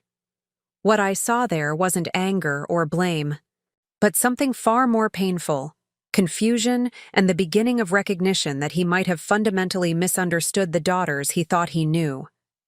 After a moment's hesitation, he moved toward me. My mother, seeing his direction, followed reluctantly. "Rebecca," he began, his voice uncharacteristically uncertain. We should talk." Bennett immediately positioned himself slightly forward, a subtle but clear indication of his protective role.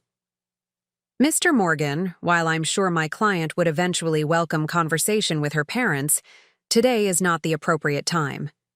I would suggest that any communication be arranged through proper channels given the ongoing legal proceedings." My father looked as if he might object, but ultimately nodded. "Of course, that's understandable." He glanced at me again, searching for something in my expression. "Rebecca, Dad?" I interrupted gently. "Mr. Bennett is right. This isn't the time or place. There will be opportunities to talk when things are less raw." Something in my controlled response seemed to affect him deeply. Perhaps it was the contrast between my composure and Vanessa's outburst, or perhaps it was simply the accumulating weight of revelations about his family. Whatever the cause, he suddenly looked every day of his 63 years and considerably more vulnerable than I had ever seen him. "Yes," he agreed quietly, "when things are less raw." As my parents departed, I remained seated, processing the dramatic shifts that had occurred in just a few hours. Bennett allowed me this moment of reflection before gently indicating it was time for us to leave as well. "The press will be waiting outside," he warned. "We'll exit through a private entrance, but you should prepare a brief statement for later today. The story is breaking across all local media and will likely reach national outlets by this evening. The prospect of public exposure added yet another layer of complexity to an already overwhelming situation. What should I say? The truth, but measured, Bennett advised. Express shock at the revelations about your sister's actions, concern for the alleged victims, and confidence in the legal process. Avoid any appearance of satisfaction or vindication, regardless of how justified those feelings might be. As we made our way through the private corridors of the courthouse, I found myself thinking again of my grandfather's journal entries. He had recognized Vanessa's concerning behaviors years before they manifested in criminal actions. He had anticipated that she might eventually target me when her ambitions faced obstacles. Most importantly, he had prepared for these eventualities not with confrontation, but with careful, long-term strategies designed to ensure that truth would eventually prevail.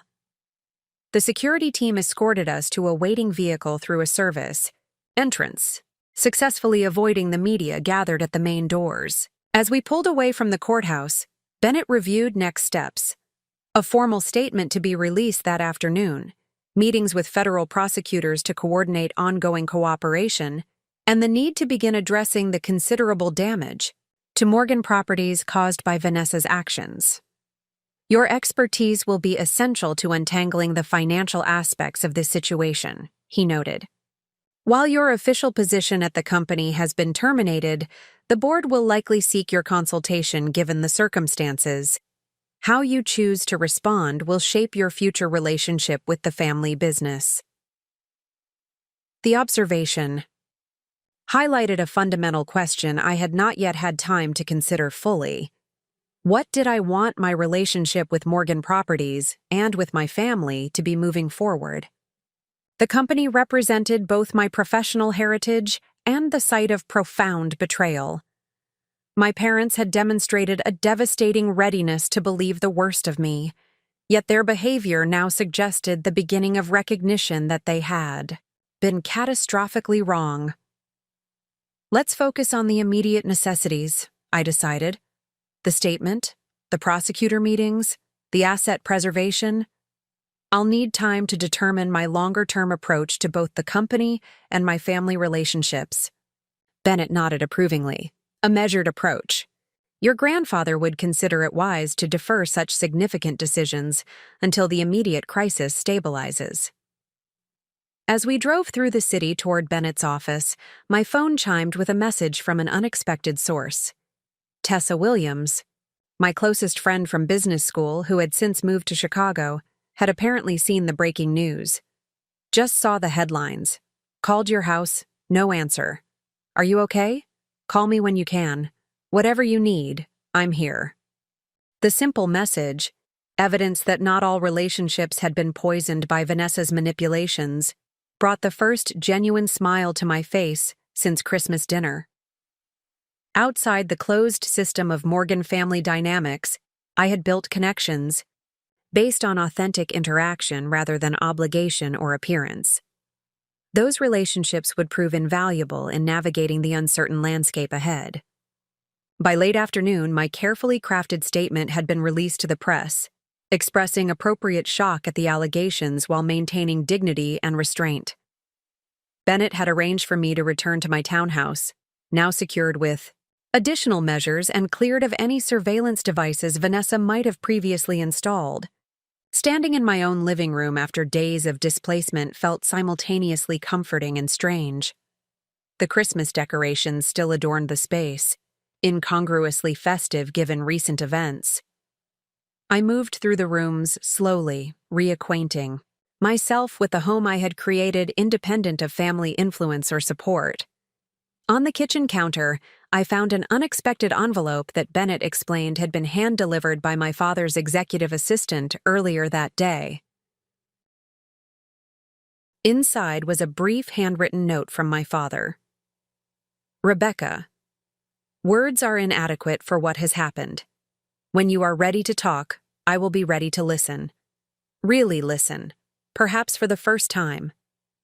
The company board has voted unanimously To reinstate you to your position with full authority, effective immediately, should you choose to accept.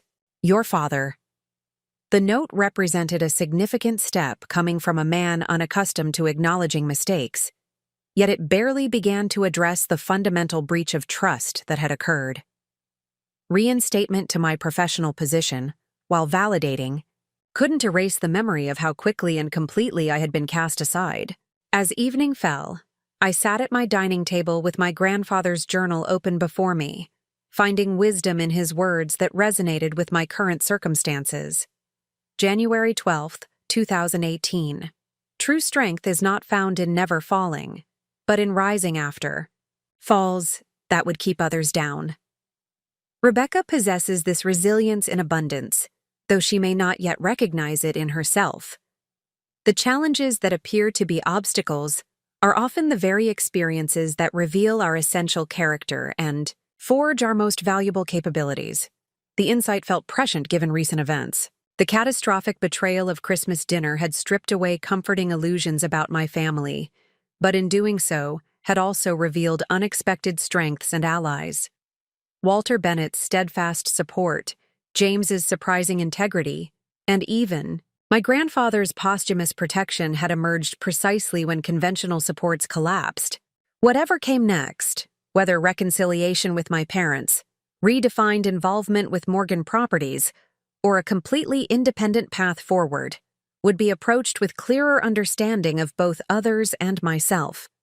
Sometimes the most valuable perspectives emerge only after familiar viewpoints have been fundamentally disrupted.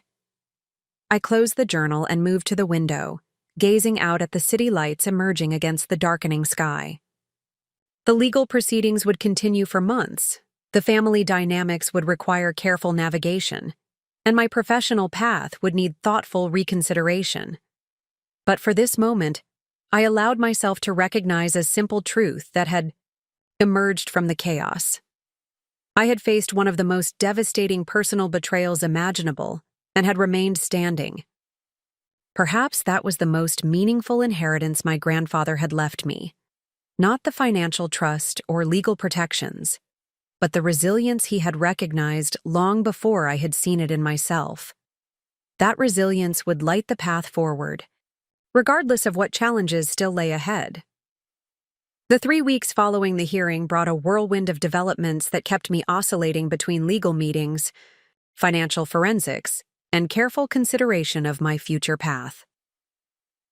Vanessa remained in federal custody, her initial attempts to secure bail repeatedly denied as investigators uncovered additional evidence of fraud extending beyond what had initially been documented.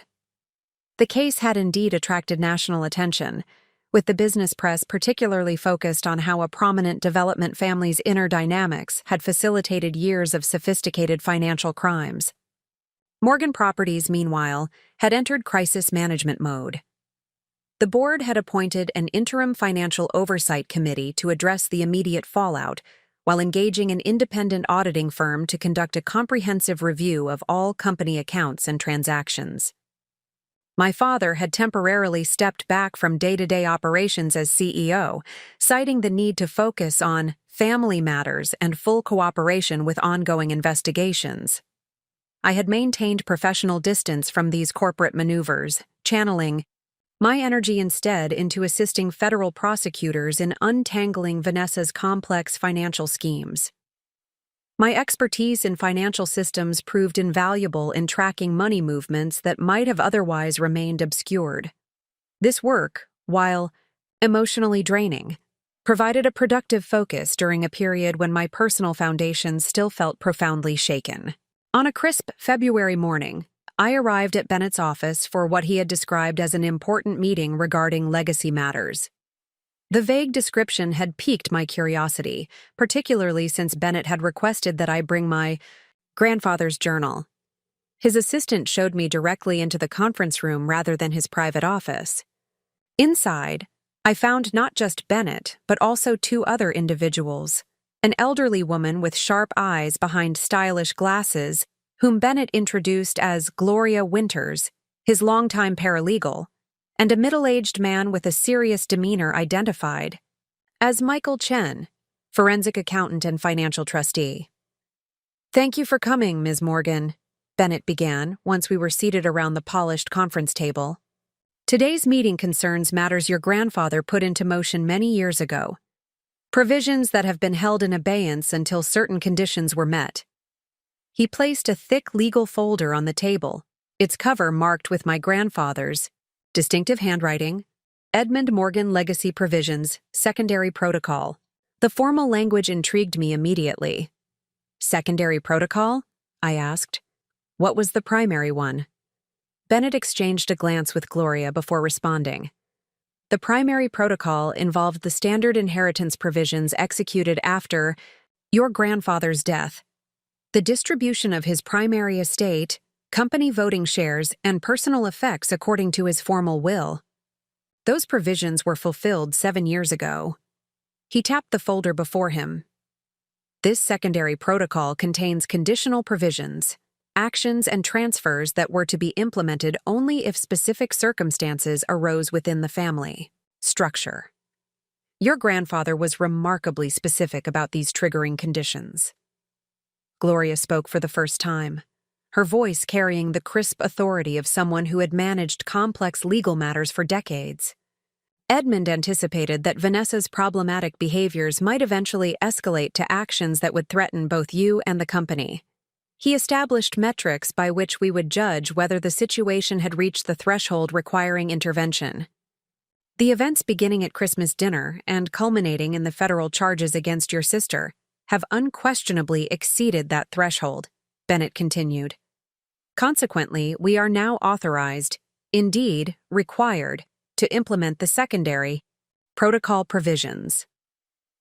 The formality of their approach emphasized the significance of whatever was contained in that folder. "What exactly does this protocol entail?" I asked, fascinated by this new evidence of my grandfather's foresight. Bennett opened the folder and removed a sealed envelope with "To be opened in Rebecca's presence" written across the front in my grandfather's bold script. With ceremonial care, he broke the seal and extracted a letter, which he passed to me. The heavy cream stationery bore the Morgan family crest at the top, followed by my name in my grandfather's handwriting. The date, March 15th, 2018, just 6 days before his death, indicated this had been among his final communications. I began reading. "My dear Rebecca, if you are reading this letter, then circumstances have unfolded much as I feared they might. Vanessa's concerning behaviors have escalated to actions that threatened your position in the family and company, triggering the protective measures I put in place before my passing. First, allow me to express my regret that you have experienced what must have been a deeply painful betrayal. I considered intervening more directly during my lifetime, but concluded that doing so would likely create irreconcilable family divisions without addressing the underlying dynamics. Instead, I chose to prepare this contingency, hoping it would never be needed while ensuring it would be available if necessary. Throughout your life, I have observed in you the qualities I value most: integrity, analytical clarity, and quiet determination. These attributes make you the natural steward of the Morgan legacy, regardless of the family politics that have often obscured this truth.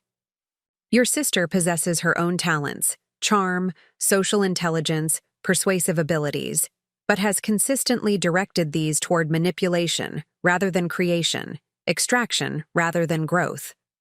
The secondary protocol that Walter is now implementing transfers control of the Morgan family trust to you, effective immediately. This trust, which I established separately from the publicly known family assets, contains controlling interests in several key holdings. 1. A 37% ownership stake in Morgan Properties, held in reserve shares not distributed in my public will. Complete ownership of the land beneath 3 major Morgan developments: Harborfront, Westlake Center, and the Madison Towers. 3.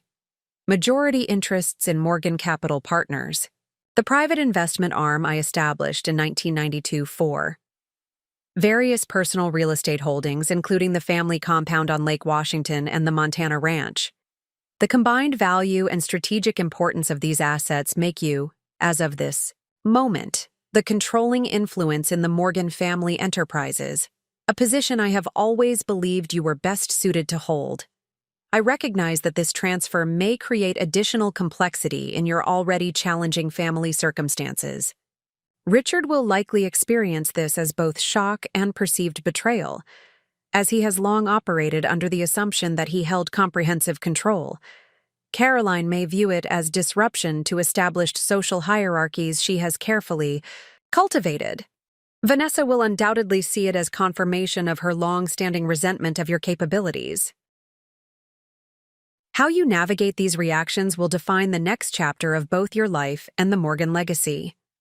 I offer only this guidance.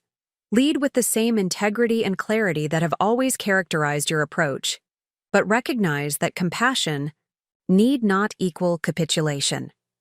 Family reconciliation, should you desire it, is possible without compromising the principles that must guide the enterprises now in your care. The legal structures Walter has established are ironclad. The trustees have been carefully selected and properly incentivized to support your leadership. The financial provisions ensure your personal security regardless of how relations with the family business evolve. What you build with these resources will be your true inheritance, not the assets themselves, but what you create through your stewardship of them. I have complete confidence in your capacity to exceed even my own accomplishments, particularly if freed from the family dynamics that have sometimes constrained your potential. With pride and affection, your grandfather, Edmund Morgan. I lowered the letter, momentarily speechless as the implications registered fully. The inheritance my grandfather had publicly left, substantial as it was, represented only a portion of his actual estate. This secondary distribution fundamentally altered the power dynamics not just within the family, but throughout the Morgan business enterprises. This is extraordinary, I finally managed. Bennett nodded. Edmund was always strategic in his planning. He recognized that leaving these assets to you directly in his public will would have immediately created the family conflict he hoped to avoid. By establishing this conditional transfer, he allowed for the possibility that family dynamics might evolve positively while ensuring protection if they deteriorated as he feared. "Does my father know about this secondary trust?" I asked, already anticipating the difficult conversations ahead. "Not yet," Bennett confirmed. Richard was aware that Edmund maintained certain reserve holdings, but not their extent or the conditional provisions governing their eventual distribution. He will be formally notified later today, now that we have activated the protocol. Michael Chen, the financial trustee who had remained silent until now, opened a leather portfolio containing detailed financial summaries. "Ms. Morgan, I've prepared an overview of the trust's current holdings and performance. The assets have been actively managed according to your grandfather's directives during the interim period, appreciating considerably since their initial placement." He slid several documents across the table, balance sheets, property evaluations, and investment summaries that quantified in precise figures the extraordinary magnitude of what had just become my responsibility. The bottom-line valuation exceeded even what my grandfather's letter had implied, representing control not just of significant assets, but of the strategic direction of enterprises that employed hundreds and influenced the development of the entire region. "This is a tremendous responsibility," I acknowledged, studying the figures with the professional focus that had defined my career. "And its timing creates both opportunities and complications given the current situation with Morgan Properties." Bennett leaned forward slightly. "Your grandfather anticipated this as well. The protocol includes provisions for a transitional period during which you can assess how to integrate these new responsibilities with your existing commitments and personal considerations. There is no requirement for immediate action or disclosure, beyond the formal notification to your father as the current CEO." Gloria added her perspective, her tone practical but compassionate. Edmund was particularly concerned that you not feel pressured to make consequential decisions during a period of family discord. The trust structure provides stability while allowing you flexibility in how and when you choose to exercise the authorities it conveys. The consideration inherent in these arrangements, the balance of empowerment and protection, the emphasis on thoughtful timing rather than immediate assertion of control, reflected my grandfather's character as I had known it. He had always valued deliberate action over hasty response, strategic patience over reactive confrontation. "What would you advise as initial steps?" I asked, looking between the three professionals who had clearly been preparing for this moment for years. "First, take time to thoroughly review the complete trust documentation," Bennett suggested. "Understanding the specific authorities and limitations will be essential to developing your approach. Second, consider establishing regular briefings with the management teams of the various entities before making any substantive changes. Third, develop a communication strategy for eventually discussing these developments with your father that balances transparency with sensitivity to the current family circumstances." Michael added his perspective from the financial side. "From a practical standpoint, I would recommend beginning with a comprehensive assessment of how Vanessa's actions may have indirectly impacted these trust assets. While they were legally separate from the entities she directly manipulated, there could be reputational or relationship implications that require attention." Their measured strategic counsel aligned perfectly with how my grandfather would have approached such a situation.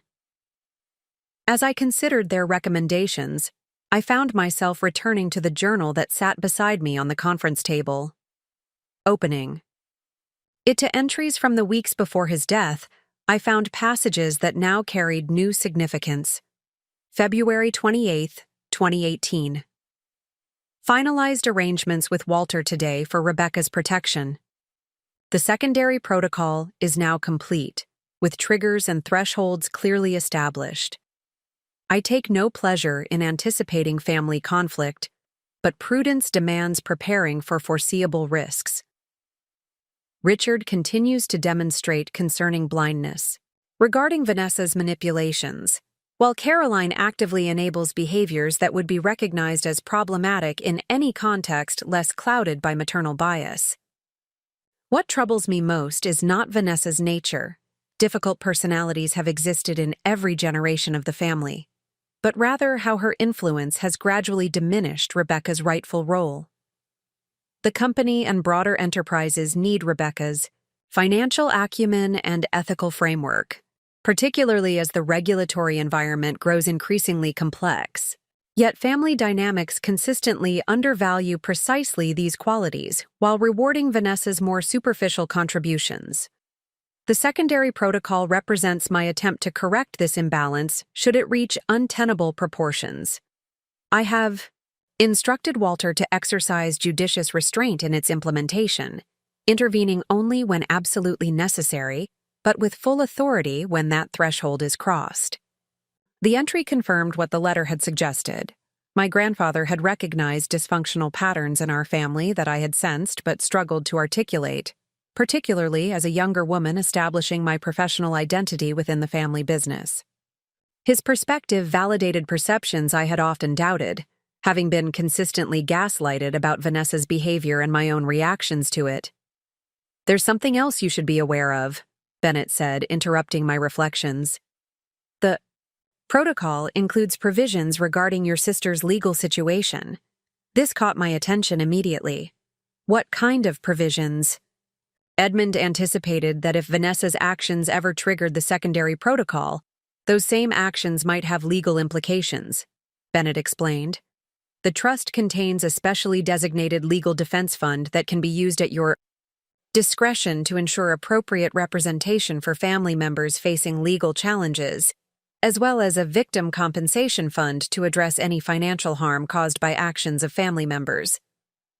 The implications were significant. "So I now control whether family resources are used for Vanessa's legal defense?" "Precisely," Bennett confirmed. "Your father has already engaged high-profile defense counsel for Vanessa, presumably assuming that company or family resources would cover those considerable expenses. Under the newly activated protocol, those expenditures now require your approval as trustee. This represented a dramatic reversal of the power dynamic that had defined our family relationships. Just weeks ago, my parents had summarily disowned me based on Vanessa's fabricated accusations. Now, I held authority over whether family resources would be deployed for her defense. The potential for retribution was obvious. I could simply deny funding, leaving my sister dependent on public defenders against the substantial federal case building against her. Yet even as the thought formed, I recognized it as contrary to both my own ethical framework and what my grandfather would have expected of his chosen successor. The legal defense fund should be made available for Vanessa's representation, I decided after careful consideration. However, I want clear parameters established. Funds for legitimate legal defense only, not for personal expenses, bail arrangements, or any efforts to dissipate or hide assets. And her counsel should understand that cooperation with authorities to identify all victims and recognize the full extent of her actions will be considered favorably in any decisions about ongoing support. Bennett nodded approvingly. A balanced approach that Edmund would have respected. I'll draft the appropriate notifications and guidelines immediately. As our meeting continued, we addressed practical matters of trust administration, communication protocols, and immediate financial considerations. Throughout the discussion, I found myself drawing not just on my professional expertise, but on a deeper understanding of leadership that had been modeled by my grandfather, practical without being heartless, principled without being rigid. By the time we concluded 3 hours later, I had signed the necessary documents to formally accept my role as trustee and principal beneficiary of the Morgan Family Trust. The legal machinery that my grandfather had set in motion years ago was now fully engaged, irrevocably altering my position within both family and business contexts. As Bennett walked me to the elevator, he offered a final observation.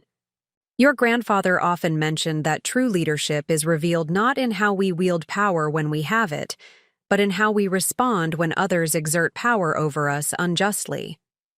He saw in you a rare capacity for maintaining perspective even when personally attacked, a quality he believed essential for stewardship of the Morgan legacy. The insight resonated deeply, particularly in light of recent events. My response to Christmas dinner's devastation had indeed demonstrated a resilience that now appeared to have been specifically anticipated by my grandfather. Rather than collapsing, under the betrayal or lashing out in unproductive ways, I had maintained enough composure to work with Bennett and navigate the legal process effectively. There will be difficult conversations ahead, Bennett continued as the elevator arrived. Richard has built his identity around his role as head of the Morgan Enterprises. This revelation will challenge his self-perception profoundly. How you manage that dynamic will shape not just your professional relationship, but any potential family reconciliation. I nodded, already contemplating approaches to this inevitably challenging discussion. I'll call you after I've reviewed the complete documentation. I expect I'll have questions once I've processed everything more thoroughly. Returning to my townhouse, I found myself in a reflective mood, struck by the dramatic reversal of circumstances in just a few short weeks. The methodical preparation my grandfather had undertaken, identifying potential threats, establishing protective measures, creating contingency plans for various scenarios, demonstrated a level of strategic thinking I had always admired in his business dealings but had never fully appreciated in its personal applications. More significantly, his careful planning revealed a profound confidence in me that stood in stark contrast to my parents' ready dismissal. Edmund Morgan had recognized capabilities in me that warranted entrusting his life's work to my stewardship. ATI, vote of confidence delivered posthumously but with timing that could not have been more validating.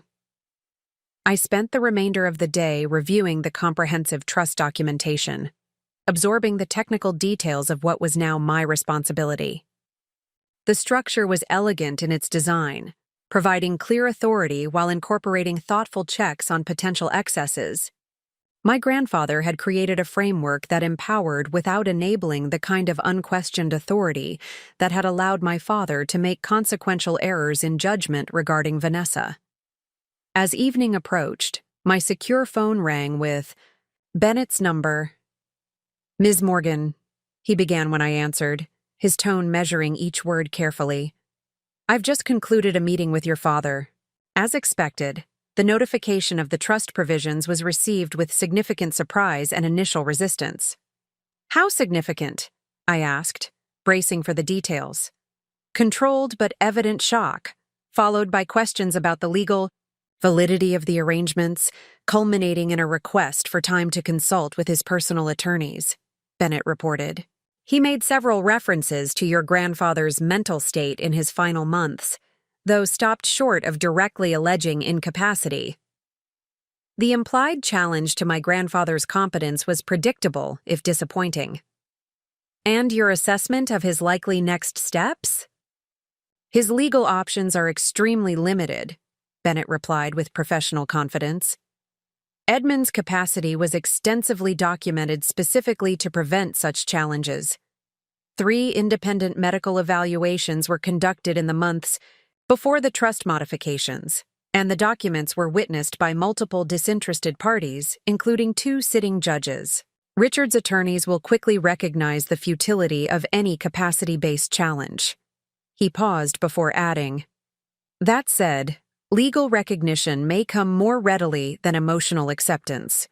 Your father concluded our meeting by asking if you would be willing to meet with him tomorrow. I advised that I would convey the request but could not speak to your availability or inclinations.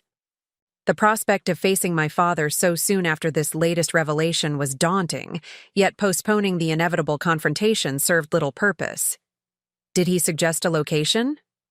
"He proposed his home office at noon," Bennett said. "I strongly recommend a neutral location instead, preferably my conference room where I can be present to ensure the discussion remains productive." The suggestion was prudent given recent history, yet something in me resisted the formality it would impose on an already strained family conversation. "I appreciate the recommendation, but I think this discussion should happen without attorneys present, at least initially. I'll suggest meeting at Green Lake Park near the boathouse, public enough to encourage restraint, private enough for candid conversation." Bennett's hesitation was audible. "Given recent events, I'm concerned about potential manipulation or pressure. Tactics." "My father is many things, but physically intimidating isn't among them," I assured him. "And after the revelations of the trust provisions, the power dynamic has shifted considerably. I'll keep the meeting brief and focused, and I'll call you immediately afterward." After ending the call, I composed a brief, direct message to my father accepting his invitation to meet but proposing the alternate location. His response came within minutes, a simple confirmation without elaboration, suggesting he was still processing the day's revelations. I spent the evening considering how to approach this conversation, reflecting on what I ultimately wanted from my relationship with my parents moving forward. The trust provisions gave me unprecedented leverage, yet wielding that power merely to inflict the same pain I had experienced would accomplish nothing constructive. My grandfather's journal provided guidance once again, an entry from just weeks before his death seeming particularly relevant. March 2nd, 2018. Power exercised merely to demonstrate that one possesses it invariably diminishes both the holder and those subject to it. True authority manifests not in dominance, but in stewardship, the recognition that influence exists to advance collective welfare rather than individual ego. I have arranged for Rebecca to hold significant power should circumstances require it, but my confidence in her rests not on belief that she will use this power to settle scores or establish dominance. Rather, I believe she will recognize that even justified hurt must eventually give way to forward-looking purpose if anything of value is to be built from family conflict. The wisdom in these words helped clarify my approach. Tomorrow's meeting would not be about asserting newly acquired authority or extracting apologies, but about establishing whether a workable relationship, personal, professional, or both, remained possible despite recent events. The following morning dawned clear and cold, the kind of crisp winter day that renders Seattle's natural beauty in sharp relief. I arrived at Green Lake Park 15 minutes early, giving myself time to walk the perimeter of the water and gather my thoughts before the appointed meeting. I spotted my father before he saw me, a solitary figure standing near the boathouse, looking out over the water with uncharacteristic stillness. Richard Morgan had always been a man in motion, his restless energy channeled into constant activity. Seeing him motionless, almost contemplative, struck me as visual evidence of how profoundly recent events had affected him. As I approached, he turned, revealing a face marked by strain I had never before witnessed. The confident, sometimes domineering businessman had been replaced by someone visibly struggling with circumstances beyond his control. For the first time in my adult life, my father looked uncertain. "Rebecca," he acknowledged, his voice carrying none of its usual authoritative resonance. "Thank you for agreeing to meet." "It seemed necessary given yesterday's developments," I replied, keeping my tone neutral as we began walking along the lakeside path. He nodded, eyes fixed on the path ahead rather than meeting mine. "Walter explained the trust provisions. Your grandfather's arrangements were unexpected. The understatement might have been amusing under different circumstances." "For both of us," I acknowledged. I learned about the full extent of the secondary protocol only yesterday myself. This admission seemed to surprise him. "You weren't aware of these provisions before?" I knew grandfather had established some protective measures, but not their specific nature or scope, I explained. He anticipated potential family conflict, but hoped it wouldn't materialize. My father was silent for several moments as we continued walking, the only sounds our footsteps on the gravel path and distant conversations of other park visitors. When he finally spoke, his words were careful, measured in a way that suggested significant internal struggle. "I've spent the past weeks reviewing financial records, security footage, email communications, everything related to Vanessa's activities within the company," he said. "The evidence is irrefutable. The manipulation was systematic and deliberate, extending back years before the Christmas dinner confrontation." He stopped walking, finally turning to face me directly. "I failed to see what was happening. More significantly, I failed to consider your perspective when presented with Vanessa's accusations. That failure represents the greatest professional misjudgment of my career and a personal failing as a father that I'm only beginning to comprehend." The acknowledgement, delivered without qualification or deflection, carried more impact than any emotional apology might have. Richard Morgan built his identity on precise judgment and decisive leadership. Admitting fundamental failure in both capacities represented a level of self-reflection I hadn't believed him capable of. Up next, you've got 2 more standout stories. Right on your screen. If this one hit the mark, you won't want to pass these up. Just click and check them out. And don't forget to subscribe and turn on the notification bell so you don't miss any upload from us.